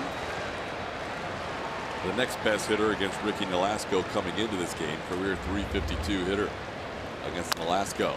And he hits the bag, and it gets past Cron down the right field line. Beltran with an extra base hit. And the Astros have a runner on second base with 2 outs.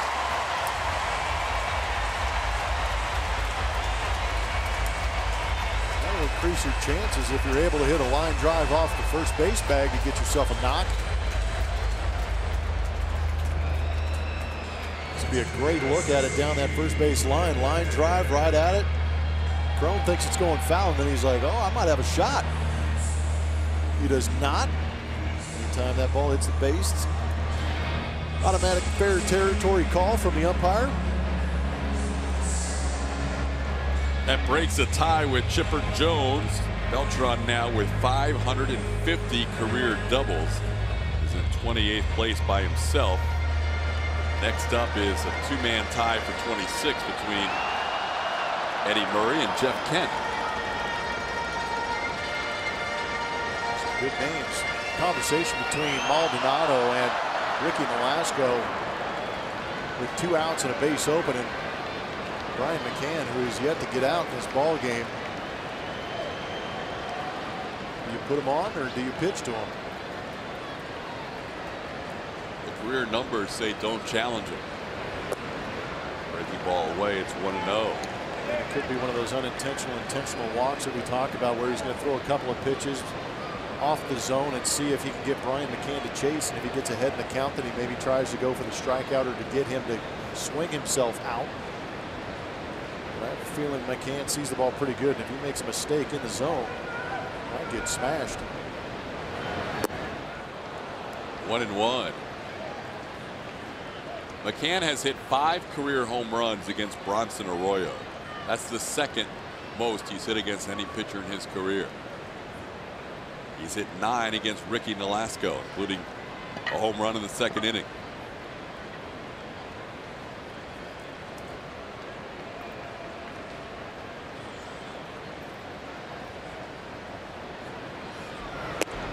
Upstairs, 2-1.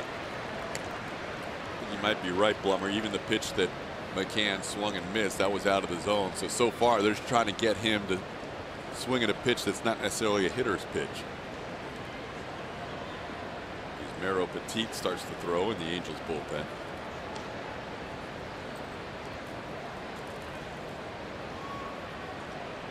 Now they're set up way outside. Not even coming close to the plate. It's 3-1. You're Mike Scioscia. Do you want to even dance with this right here, 3-1? I actually expected Maldonado just to wave McCann to first, a 3-1 count. Might be a walk, and then Charles Nagy might come out for a visit. I don't know.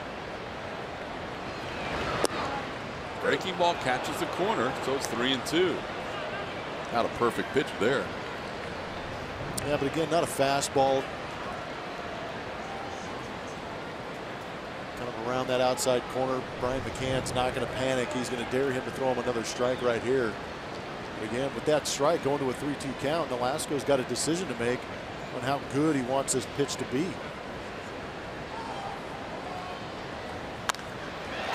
In the air to center field. Young is going to make the play, so Nolasco does get McCann to end the inning. Astros lead through 6 by the score of 2-0.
The winner of our Chevy Stroh poll.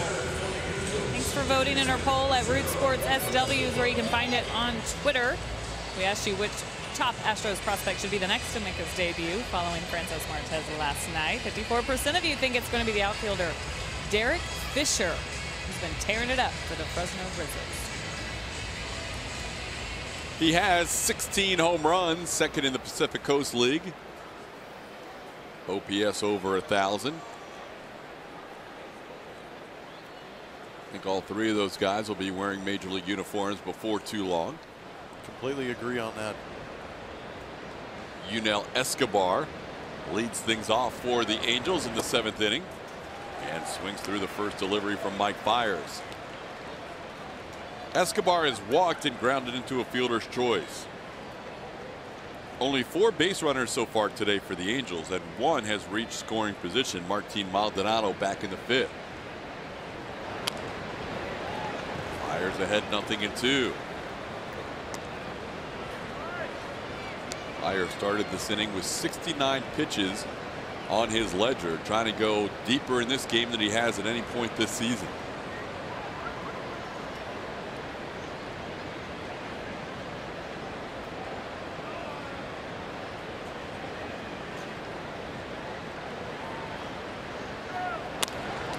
Off the glove of Fiers, tries to recover in time, does, and throws out Escobar for the first out.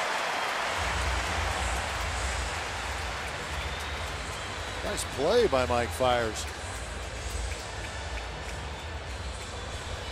Altuve's saying, man, it was right at me. It was. But a good recovery. Would have been insult to injury if he would have turned around and seen Altuve standing right there. Tough not to react when you don't have much time. You can see right there, he goes, hey, I just reacted.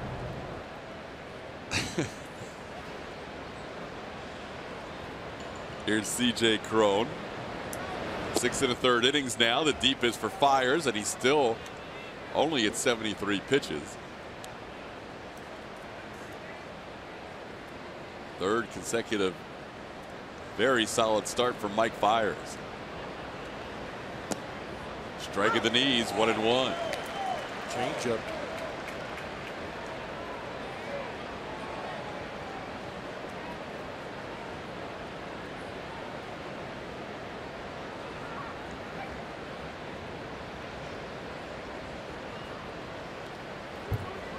Bounces up there, 2-1. Good take.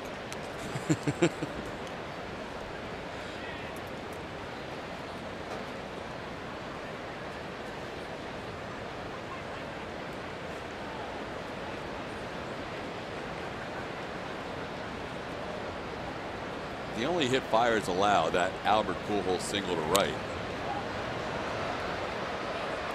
Came back in the 4th inning. Left Pujols' bat at 69 miles an hour. The only hit allowed left the bat at 69 miles an hour off the bat of Pujols. How about that? You can't even get a speeding ticket in some places for that. Soft contact. So Fiers has been in control. 2-2 pitch. The breaking ball. That's hit hard, but it's pulled foul. How do you think Cole Calhoun feels about that after lining out to Yuli Gurriel? So you're telling me I hit a bullet close to 100 miles an hour and I get out, and all I got to do is hit a modest 65 mile an hour rocket for a knock?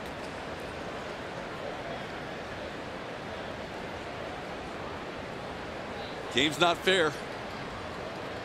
Sometimes 2-2 count. On the ground towards short. Correa. 2 outs.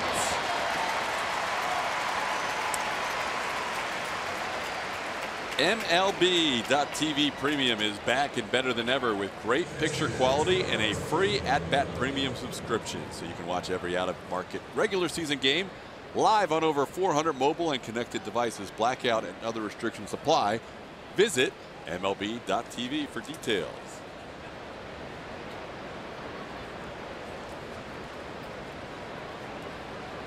Astros leading 2-0, top half of the 7th inning. Martin Maldonado, the batter.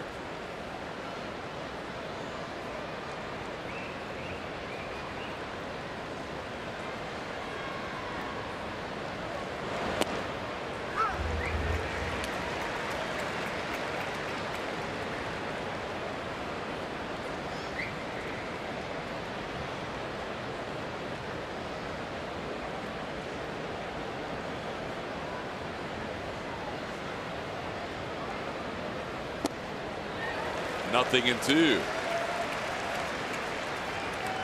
Fiers' low hit game of this season. A couple of starts, he went 5 innings and 5 2/3 innings and allowed 4 hits.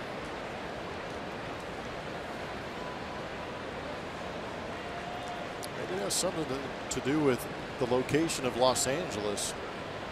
No hitter was against the Los Angeles Dodgers. Apparently Anaheim is in the vicinity of Los Angeles.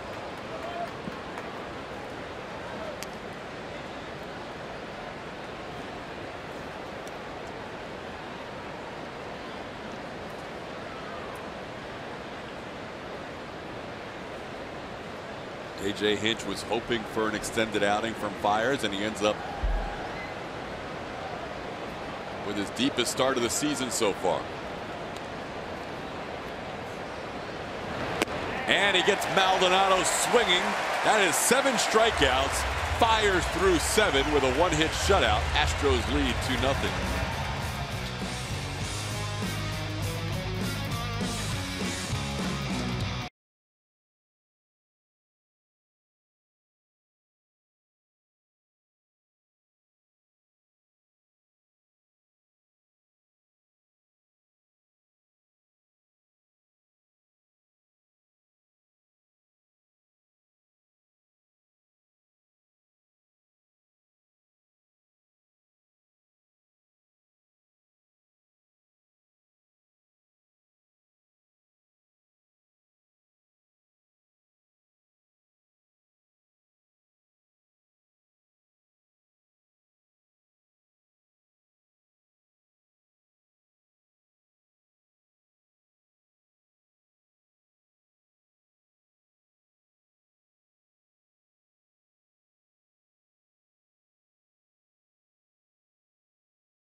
And Houston Methodist is going to bring us our league leaders. In the American League, slugging percentage leaders, Houston Astros on top. They are in second place with those home runs, now at 97. Just ahead of them is Tampa Bay in that home run department, but they also drive the gaps pretty good, racking up the doubles, but that slugging percentage very high for the Houston Astros, followed by the New York Yankees. That'll help your OPS numbers right there. It was awfully nice of those guys in the truck to put the Angels on. They're down at 14. It gives you an idea of how good the Astros are, crushing the baseball both at home and on the road. Equal amount of home runs until Brian McCann hit that home run. Now 49 home runs at home, 48 on the road. Yeah, the home run distribution has been even. It's the run scoring distribution, which is skewed much higher on the road. Astros with 2 runs tonight, scored 4 runs last night. They have a little streak going of scoring at least 4 runs in 13 consecutive games on the line. The franchise record is 14, set by the 1998 Astros. They like to score a couple more runs here today and keep that streak alive as Marwin Gonzalez takes a strike. It's 1-1. Speaking of streaks, Gonzalez kept his streak alive of reaching 29 consecutive starts with a base hit his last time up.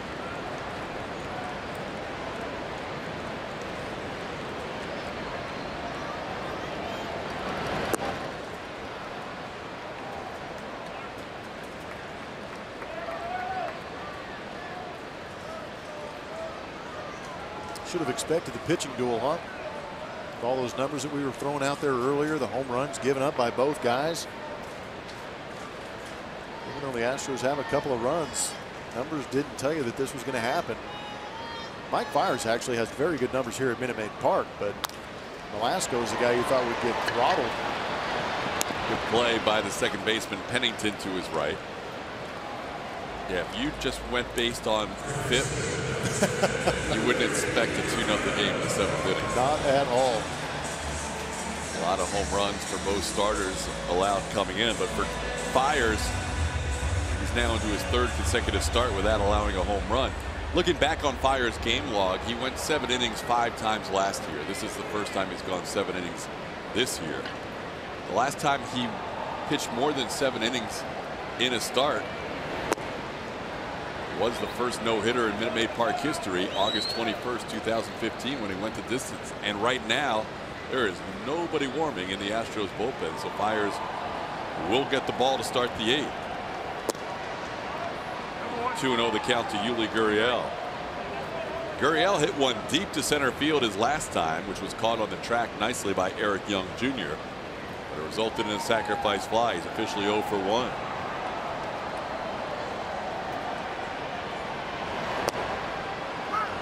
Called strike. It's 2-1.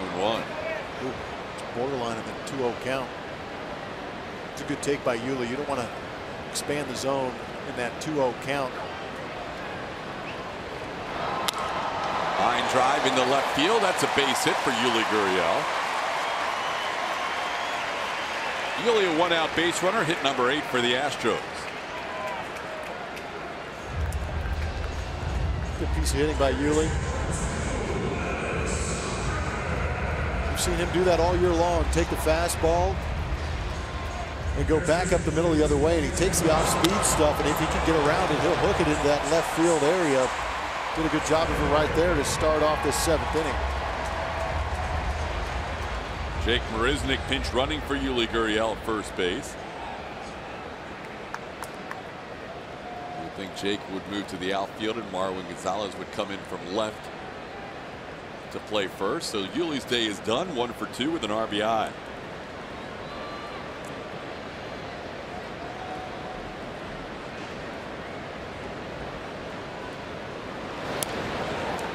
Ricky Nolasco with a pitch count of 101. His high on the season is 103 a couple of times, so he is probably nearing the end of his afternoon.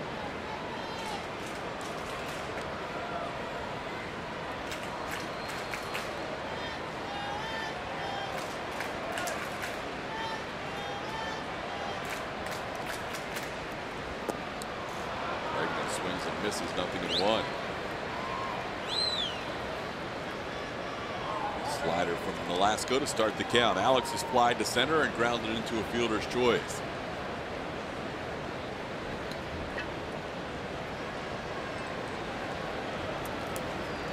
Risnick is a stolen base candidate, but Maldonado is very good at shutting down the running game behind the plate.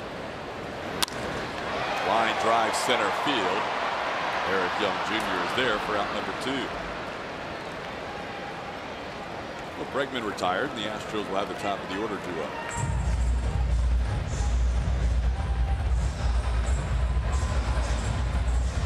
Quick visit, it seems like, with Socha not going out there. Instead, it's the pitching coach, Charles Nagy, will have a quick word with Nolasco. Springer's hit the ball hard against Ricky today. 107-mile-an-hour single and 106-mile-an-hour single. And a lefty up in that bullpen now for the Angels. Maybe a little bit of time to get him loose with Josh Reddick in the on-deck circle, just in case he can't get past George Springer. Jose Alvarez warming in the Angels bullpen.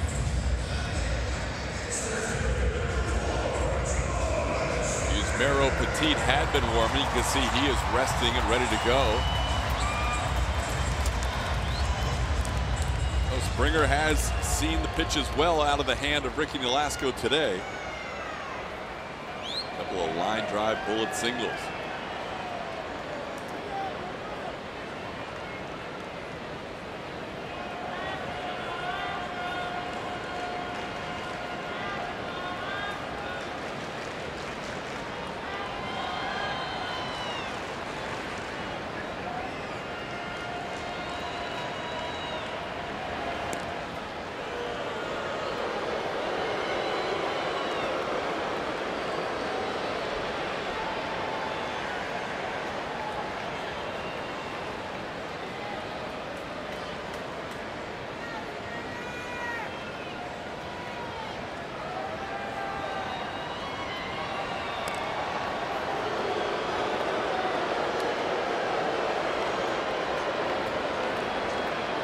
Yes, Jake can run, and there are pickoff attempts to keep him close, but pickoff attempts can also be used as a stall tactic also to get that bullpen ready.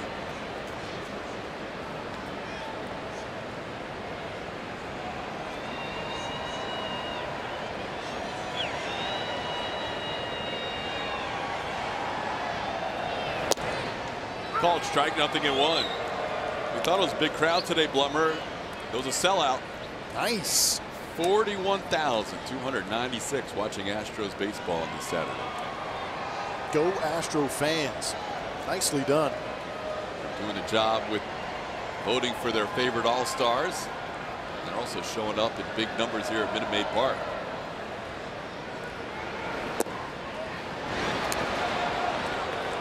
And also, if we can toot our own horn, watching in big numbers on Root Sports. We appreciate that as well. Absolutely. Been quite a season of Astros baseball through 62 games. No other Houston team has come close to the start of the 2017 team. They're a full 4 games better than the previous best start in team history. Both the 99 and 1980 teams started 39 and 23. There goes Marisnick, swinging a miss by Springer. Maldonado's throw on the money. Great throw by the Angels catcher to gun down Jake Marisnick for the final out of the 7th inning. We are through 7. Mike Fiers will come back out for the 8th with a 2-0 lead.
Auto Group, 2-0 game, top half of the 8th inning. Albert Pujols has the lone hit for the Angels. Ricky Nolasco has thrown a season-high 106 pitches, allowed 2 runs in 7. Mike Fiers with 7 shutout innings, and Brian McCann with a home run for the game's first run. Fiers delivers a strike to Ben Revere, 0-1. Defensive changes for the Astros as a pinch runner. Jake Marisnick stays in the game. He's going to play center, moving George Springer to right, Josh Reddick to left, and Marwin Gonzalez to first. Breaking ball in the dirt. It's 1-1. Revere has flied out and grounded out. Only hit allowed by Fiers came with 2 outs in the 4th inning. Albert Pujols a little 69-mile-an-hour exit velocity flare into right field. And that's it. A couple of walks, a hit batter. And Fiers now ahead of the count, 1-2. Look at the pace at which Mike Fiers has been working in this ball game too. Talked about that confidence, taking a huge uptick in that first inning, working through it nicely. He's just been basically a guy that's grabbed the ball and go. Body language has been great. Guy's been playing well behind him too. 4 of the 7 innings have been 1, 2, 3 innings. Breaking ball in the dirt, blocked by McCann. It's 2-2. Trying to shave a couple pitches off that 17.3 pitches per inning that he came in with. Yeah, coming into this inning, he was below 12 pitches per inning. That is outstanding.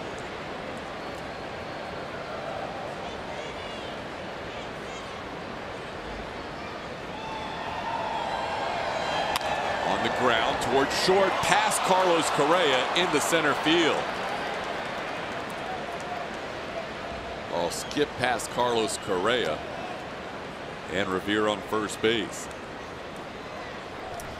Be interesting to see what they give that. The ball was hit well, but to the left of Carlos, kind of plated side saddle there. The long hop in between hop got him, ate him up, and they're going to give him the air. And with that error, the Astros have bullpen action for the first time today. Chris Davinsky begins to throw for the Astros. So here's Eric Young Jr. swinging through that first pitch, 0-1.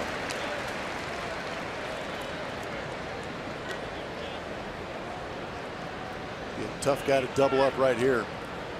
Get a ground ball in that infield. You make sure that first one at second base.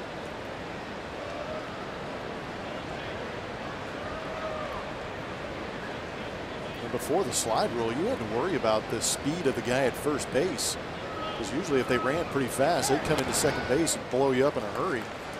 But without that, with that rule in effect now, pretty much be comfortable at second base and just turn that double play and worry about making the catch and throw. That has changed things dramatically with your ability to get comfortable in the middle of the infield with a runner bearing down on you.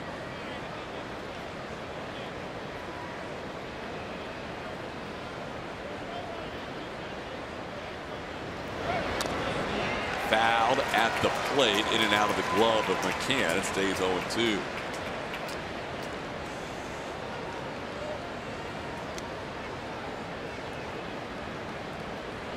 Nobody wants a ground ball more than Carlos Correa. A lot of times as an infielder, you make that error, you just send a quick little message out to the pitcher, say, hey, give me another one.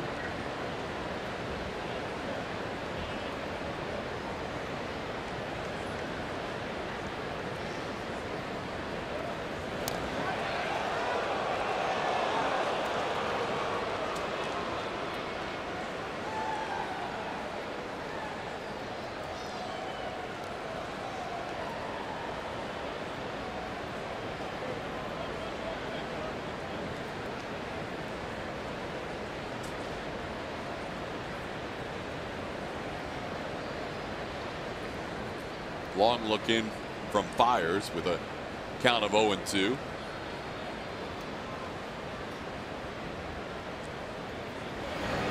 And he gets a breaking ball, swinging and missing is Eric Young Jr. That's 8 strikeouts for Fiers.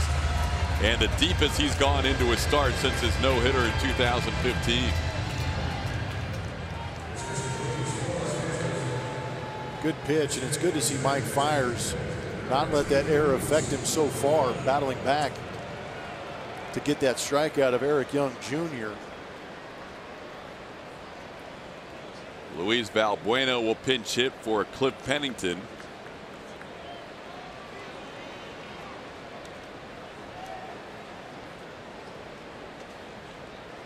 Valbuena started at first base yesterday, went 1 for 4 in the game, including a couple of RBIs.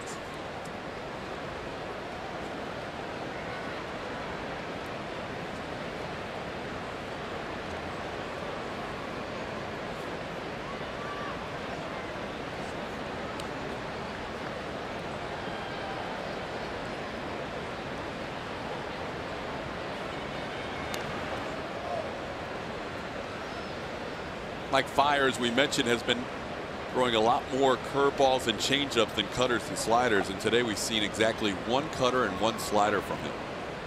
He's mainly gone to a 3-pitch pitcher after being a 5-pitch pitcher prior to this recent stretch. That 1 cutter he threw was a hit by pitch. That's the inside edge for those numbers. Pitch is down low and in. It's 1-0. I think the more you can simplify it too, the better. And the cutter and the slider have not been as effective. And he is obviously effective with the changeup and the curveball. Keep it simple. He's had 3 great pitches today instead of 5 mediocre ones, which is great.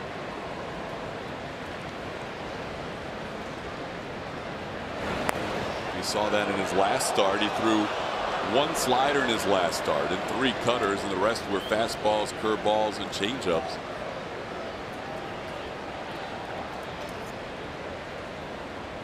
He has not been any better than we've seen all year long than in his last 3 starts. I think the story of Mike Fiers talking to Lance McCullers about the breaking ball is interesting to me, because I know throughout the course of this game, or your career, you're making adjustments constantly, but it's interesting in the fact that you've got a veteran like Mike Fiers going to a young man in Lance McCullers and saying, hey, you've got a good breaking ball, talk to me a little bit about it. How do you increase that spin in order to get a better curveball out of it? I'm struggling with mine. So I mean, the communication and the humility and being able to ask a teammate how to get better, it speaks a lot about what kind of character is in that dugout. They've all got one common bond, and that's to go out there and win. Strike on the corner, 2-1.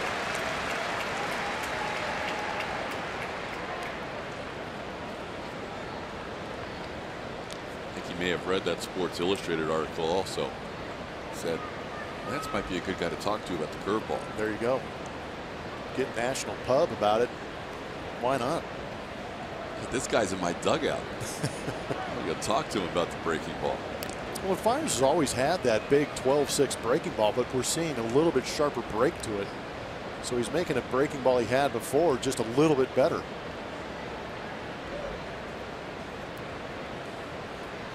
Paid off too. That helps you out when you make adjustments and it goes well, builds that confidence in a hurry.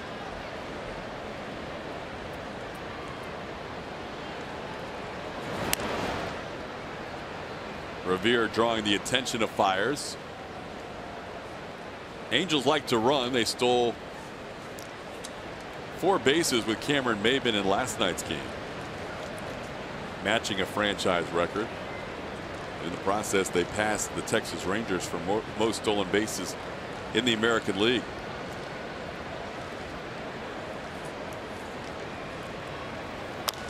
Chopper against the shift. Long play for Bregman. He's got no chance to get Valbuena. He just gloves it to make sure the ball stays out of the outfield.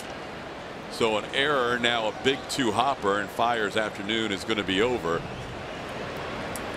Tough break too, because you can see Valbuena is shooting for where nobody is. Another low exit velocity hit for the Angels. 7 1/3 innings, longest outing for Fiers since his no-hitter, and he'll get a big hand.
powered by Kubota.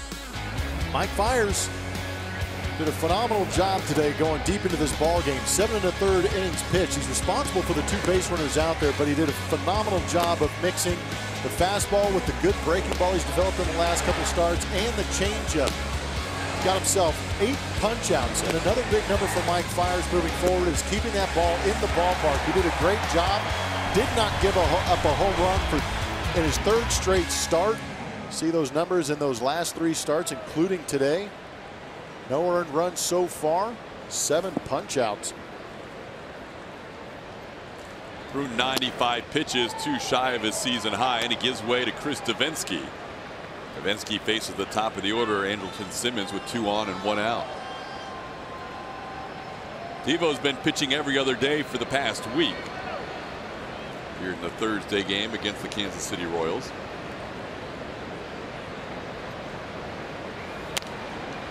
Pitched a 1-2-3 ninth in that game to wrap up the 10-game road trip as the Astros won 6-1. Good numbers for Devo. Love the fact that opponent average is at 157 and that whip is under 1. Obviously the strikeouts are a beautiful number that are nice and big on there too, and a couple of fans in the seats.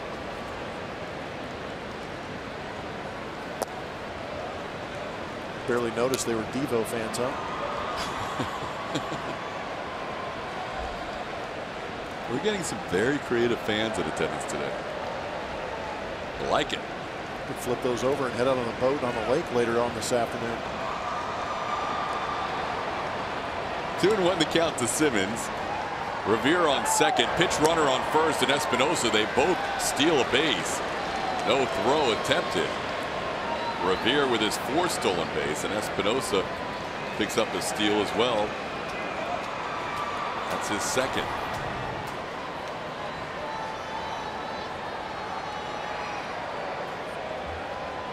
The Angels are aggressive on the bases. That's now 52 steals on the year. Highest total in the American League. Get a good idea that Devo's focus is on the hitter at home plate. Saw those strikeout numbers with 53. This is what he's in here for, is to get that swing and miss. Chopper towards Correa. That's out number 2. On the play, a run scores. A stolen base gives the Angels a run as Revere crosses the plate. Simmons with an RBI ground out. It's now a 2-1 game.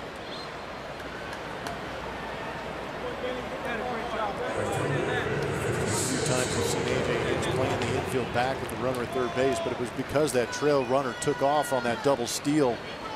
Bring that infield in and a base hit gets through, the game's tied up. So exchanging a run for an out to get yourself in a 2-out situation when Devo against Calhoun. Devo's got that COD for left-handers.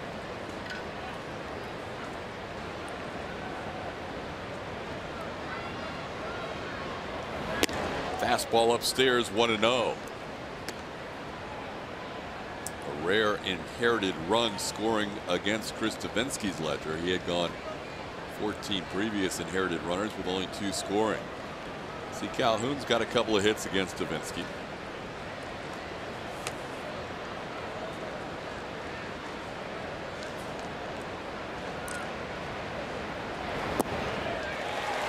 One and 1 the count. COD.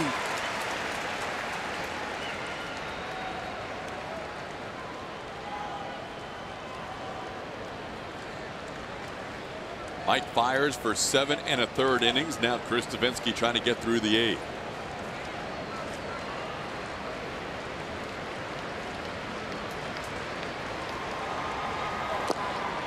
Foul tip, 1-2. 96. It's good to see from Devo when he's got a little bit of rest. I think he understands this situation, reaching back and bringing the noise. So as a hitter, you've seen the changeup and you've seen 96. Now we've got a decision to make. Do you sit 96 and try and adjust to the COD, or do you just sit on the COD? Now's the changeup up there. It's 2-2.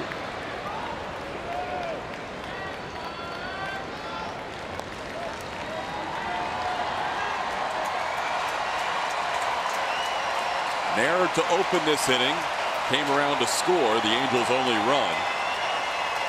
Pitch runner Danny Espinosa on third base with 2 outs. Davinsky with a 2-2 count on Cole Calhoun.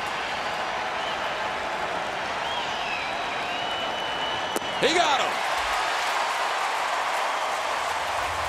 Changeup gets Cole Calhoun swinging, and the Astros hold that 2-1 lead as we head to the bottom half of the 8th.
Leading 2-1 over the Los Angeles Angels of Anaheim. And the Astros and Rangers will face off again at Minute Maid Park this Monday through Wednesday. For only $99, you can purchase a ticket package for all 3 games with a chance to win signed memorabilia and batting practice passes for the June 14th game. Visit Astros.com/beatTheRangers to get your tickets. Bottom half of the 8th inning. Astros fans filling the stadium on this day and watching the Astros leading 1-0. Heading to the bottom half of the 8th, and now they will face Yusmeiro Petit. He has been a starter and a reliever, now coming out of that pen for the Los Angeles Angels. See that 1-0 record, the 2.70 ERA, that whip under 1.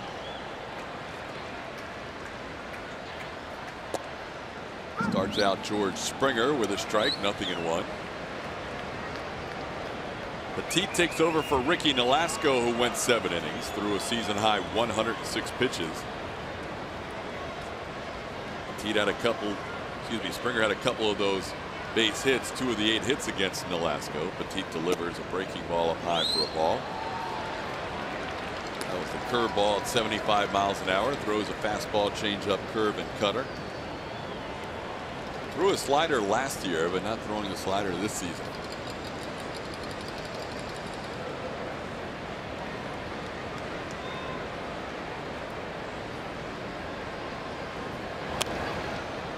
Springer with a big swing down to a knee. It's 1-2. George was batting last inning against Nolasco when Jake Marisnick was thrown out trying to steal to end the inning. Springer, Reddick, and Altuve, top 3 hitters in the Astros lineup, looking to give a little breathing room in this game. A.J. Hinch watching a brilliant performance by his starter, Mike Fiers. The only run allowed by Fiers, an unearned run. The only 2 hits allowed by Fiers, neither one was hit hard. One was a chopper against the shift, and the other one was a little flare off the bat of Pujols into right. I was just going to say, only one of them made it out of the infield. Barely. Maybe his best outing since the no-hitter. Could definitely make that argument.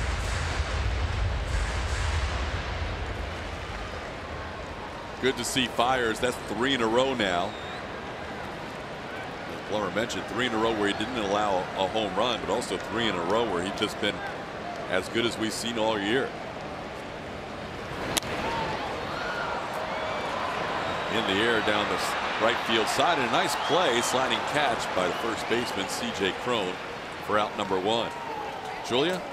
Josh Reddick looking for his first hit today, and we talked about him earlier, how good his at-bats have been lately. And it's been a while now that we've been watching Josh Reddick, and I asked him, you know, have you always been this style of hitter where you're seeing a lot of pitchers, you find your way on base? And he said, here recently, yes, but that's not always been the case. In 2012, when he broke out in the league, he had the 32 homers that year, but he also struck out 151 times. He said, I didn't enjoy that part of it. So over the years, I've become better at finding my way, or just being able to use the entire field, and that's what he's doing here with the Astros right now. Not so much of a driving in runs type of guy, but he is finding his way on base, setting the table for guys behind him like Jose Altuve. Yeah, he's been a big piece in this offense this year, and one of the main reasons why the Astros are scoring at such a high rate and not striking out much. Josh Reddick into left center field for an extra base hit. Reddick into second with a 1-out double in the 8th inning. And the woos are definitely being heard today throughout Minute Maid Park. Yeah, Josh Reddick has been wonderful. Doing a good job putting together ABs. He's turned that grinder attitude into a lifestyle here this season. It's been fun to watch, and we've seen him spray the ball all over the field, taking what pitchers have given him. Still plenty of pop in that bat to go gap to gap. That line drive percentage has been amongst the top 10 all year long, currently 6th best in all of baseball. Coming in batting .275, hasn't always had hits to show for those line drives as Jose Altuve digs in and takes a pitch up high for a ball, 1-0. Altuve with a 2-hit game so far.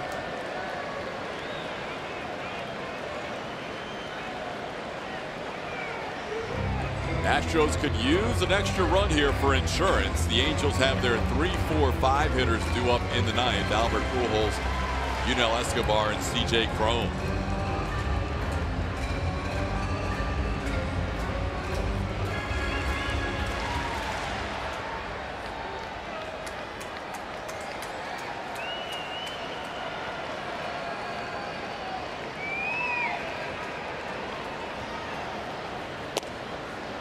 And a strike, 0-1, or excuse me, 1-1.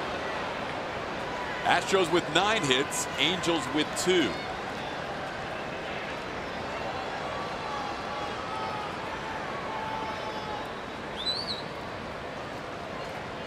That guy's looking at it.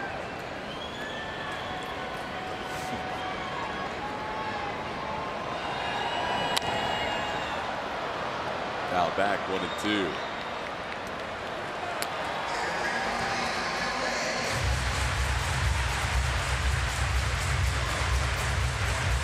Astros have scored at least 4 runs in every game for the last 13 straight games. We need a little 8th inning rally here to get to 4 or more.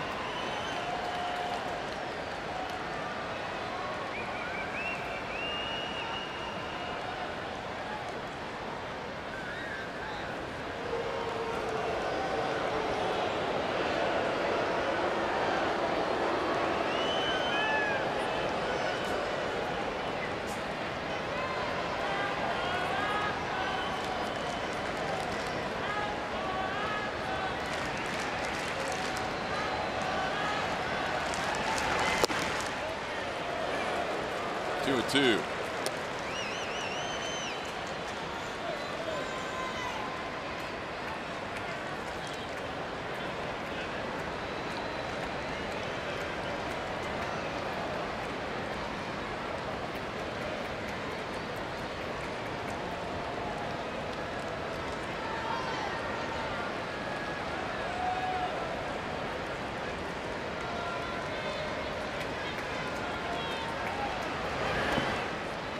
Now the count is run full, so Altuve down 1-2 in the count.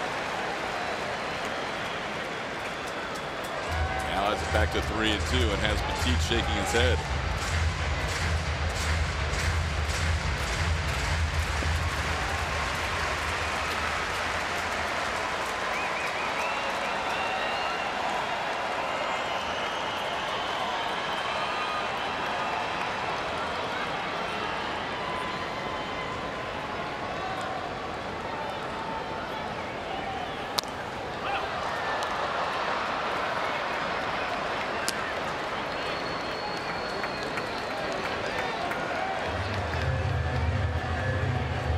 got the guys up there you would want with a runner in scoring position in a tight game.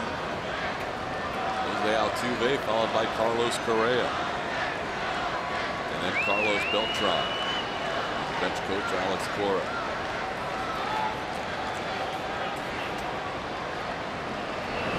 Ball 4. Astros with runners on first and second and 1 out. Good AB by Jose Altuve. Good to see him not chase either. Well, the beautiful thing about the game of baseball is you can have a tough day all day long and come up in a spot in the bottom half of the 8th inning in a 1-run game, and with one swing make a difference. Carlos Correa 0 for 3 today, has hit into a couple of double plays. He's committed an error that eventually would be the only run of the game so far for the Angels. But here he is with runners on first and second and a chance to do some damage in a 2-1 game.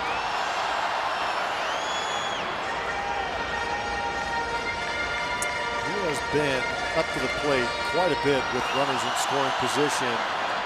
And since 2016, he has hit with a runner in scoring position 31.5% of the time.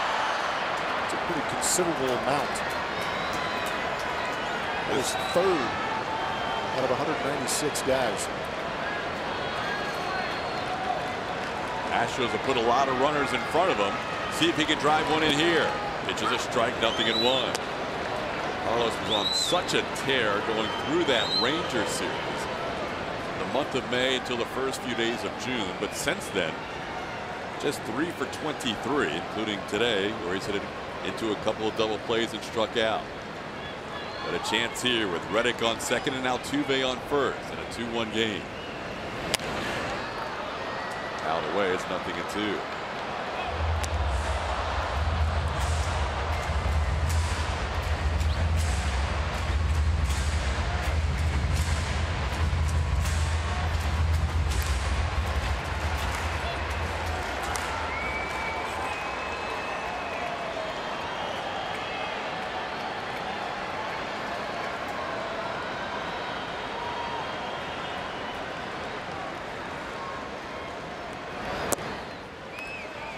1-2.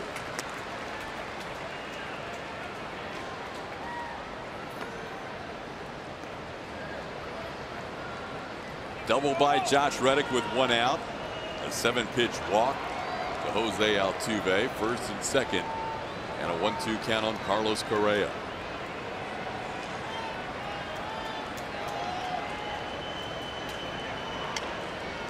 The Astros have done a lot of damage late in games. The 7th inning has been their magic inning. They've outscored their opponents 45-18 in that inning. They've actually scored their most runs in the 8th inning, 47 of them, 47-29 in the 8th inning, and trying to add to that total today. The lefty Jose Alvarez continues to throw. Brooks Pounders, the 26-year-old right-hander, also warming up, and Ken Giles has been ready for the Astros.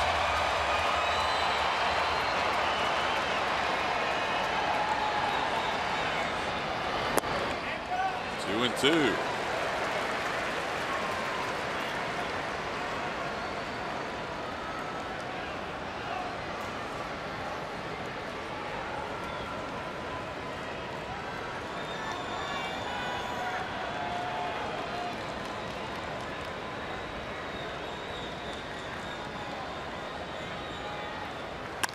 On the ground, past Simmons into left field. Scoring is Reddick. Astros lead 3-1. Carlos Correa gets the run home.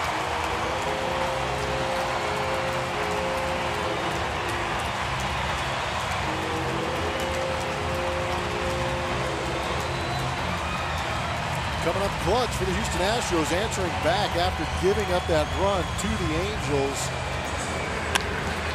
Astros, one of the better teams that bounce back runs. Pick up one right here off the bat of Carlos Correa. A bullet to the right of his counterpart. Simmons unable to come up with it. Here's Carlos Beltran. Beltran takes one for a ball, 1-0. Ball was hit so hard. As tough as that play was, Simmons was mad at himself for not coming up with that ball. He's a very good defender. Correa with an RBI base hit, his 41st run batted in of the year. And now a 1-1 count on Beltran.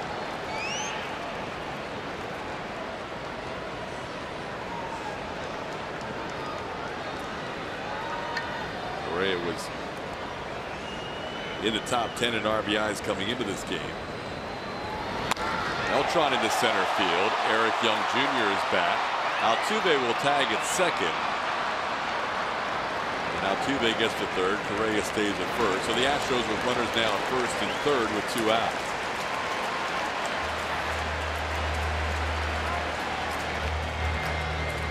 Got a lefty in the pen, and Brian McCann coming to the dish. He's looking into that Angel dugout. Here comes Mike Scioscia. McCann's been hot lately. Scioscia would rather go lefty on lefty, even though McCann has put up very good numbers in 2017 against left-handed pitching. We'll tell you about those numbers as well as the new Angels pitcher when we come back.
Sports is presented by Southwest.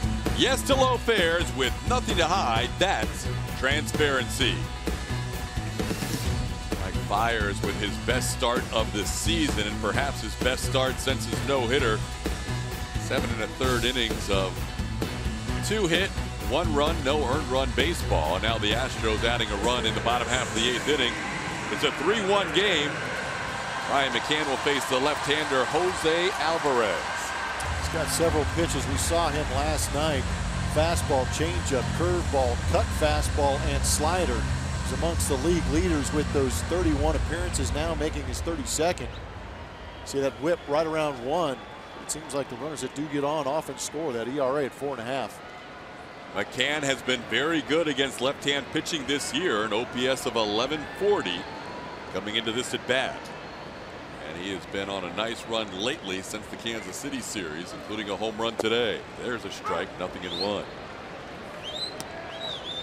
McCann a home run. He was hit by a pitch. He scored the Astros' first 2 runs and also flied out to center.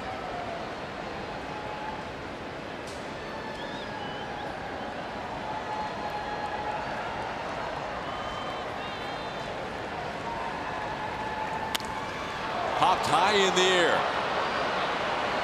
On the infield, Simmons is there and puts it away. Astros add 1, and they will take a 3-1 lead into the 9th.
2017 returns with fast-paced MLB action packed with all your favorite teams, players, ballparks, and much more. Get RBI Baseball today for Xbox One, PlayStation 4, and mobile devices.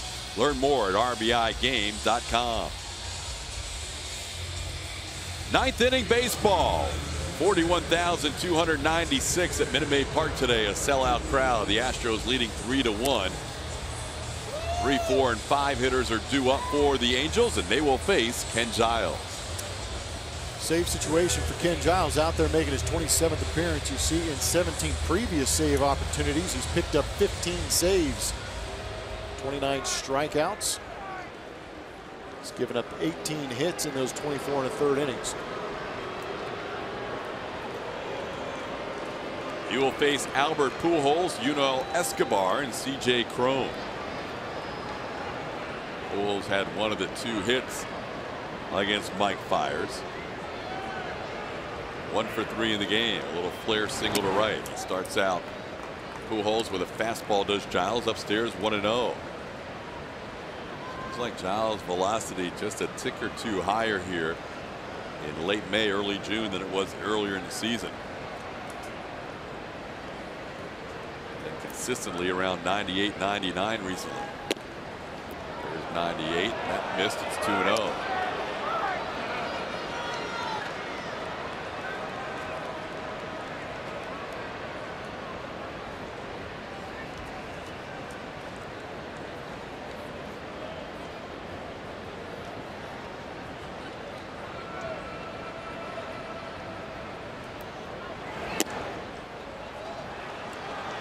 Three 3-0 the count. During that 11-game winning streak, Giles only picked up 2 saves. The Astros only had 3 save opportunities overall. But the winning streak was snapped when Giles could not hold a lead in that second game in Kansas City. There's a called strike. It's 3-1.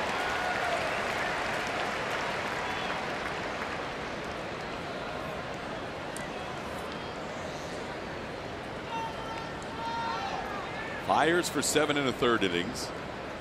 Davinsky for 2/3 of an inning. Astros leading 3-1. And now the count's full.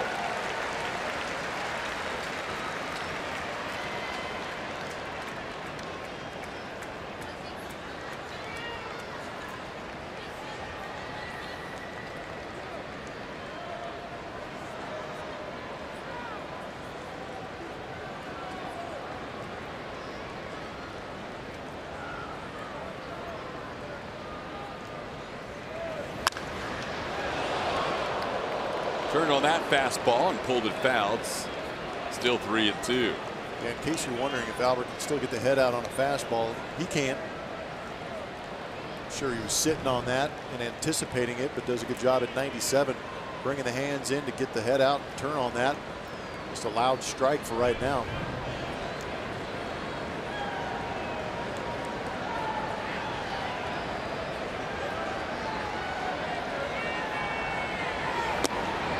Up and in, ball 4.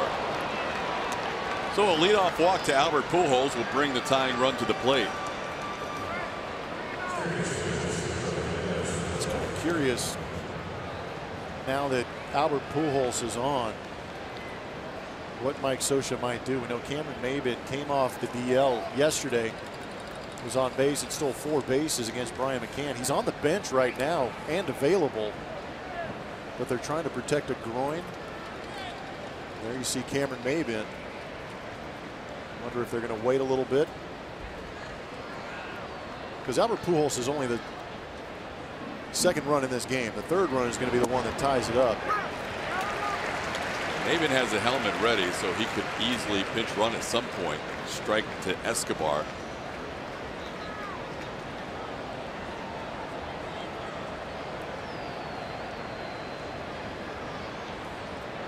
Escobar 0 for 2 with a walk.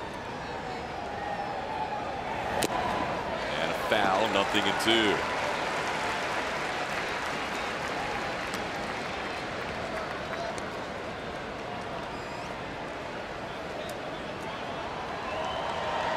Astros wouldn't mind seeing that go to double digits.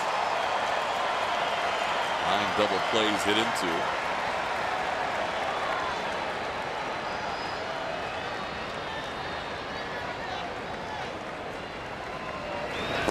And he gets him. Slider, swing and a miss. Strikeout of Yunel Escobar, first out in the 9th. That is the importance of working ahead. It allows you to get you your put away stuff and strikeouts. You see Giles Slider working down in the zone like that. That means he's got a good one. Seen that flatten out a little bit and hang up sometimes, but that was good downward break to it.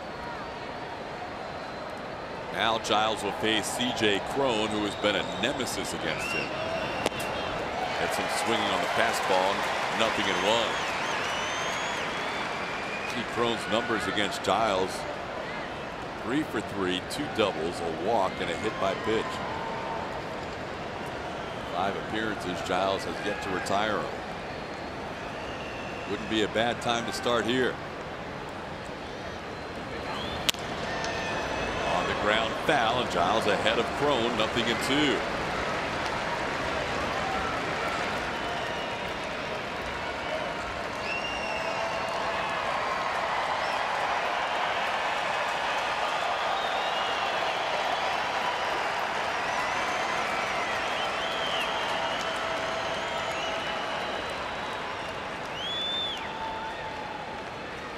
He got him.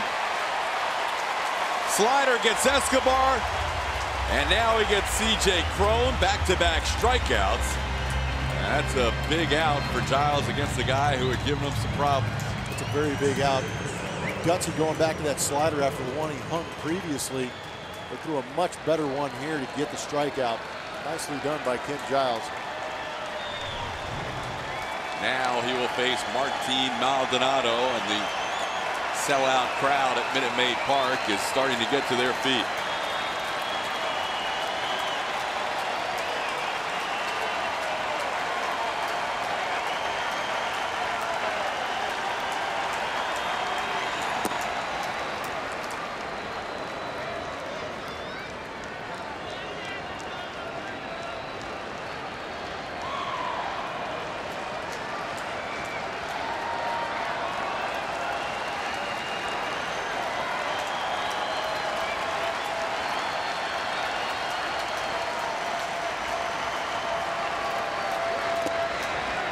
One and one.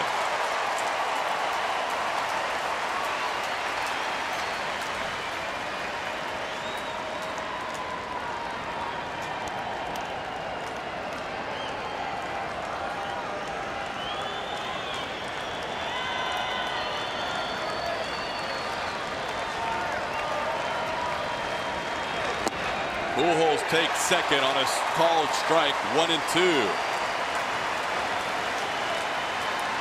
Fielder's indifference. Pujols moving to second. Giles trying to close this one out for Mike Fiers.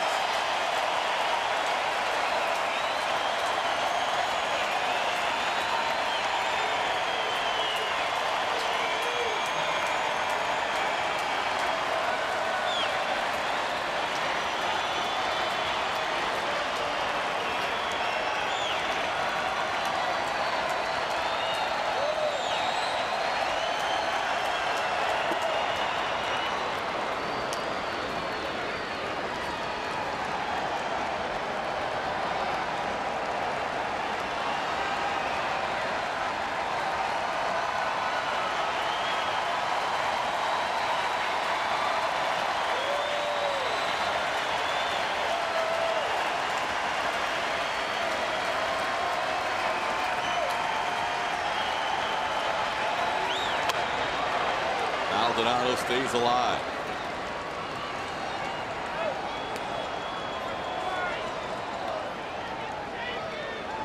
Giles looking for his 16th save of the year.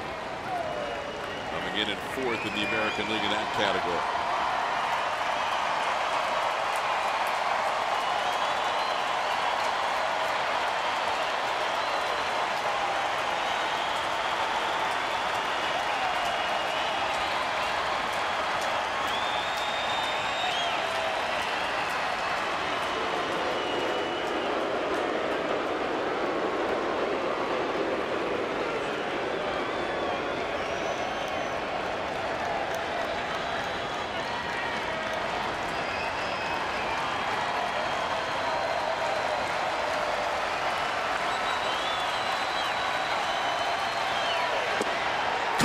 third strike.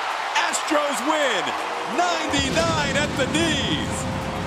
Mike Fiers wins his third consecutive start.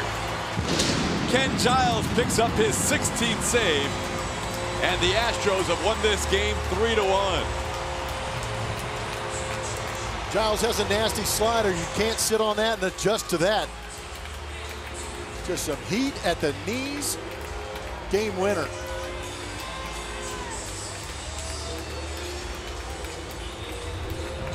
Player of the game is brought to you by Academy Sports and Outdoors. McCann did it with the stick. Going down and getting Ricky Nolasco. 9th home run against Ricky Nolasco. 1 for 4 with that solo home run. Much to the delight of the scoreboard crew out there today. But he also did a phenomenal job behind home plate working with Mike Fiers on making those adjustments. Pushed him into that 7th inning. Nicely done. Giles continues his roll at home, 11 straight scoreless outings, and the Astros win 3-1. We'll have plenty more, including the postgame show, coming up next.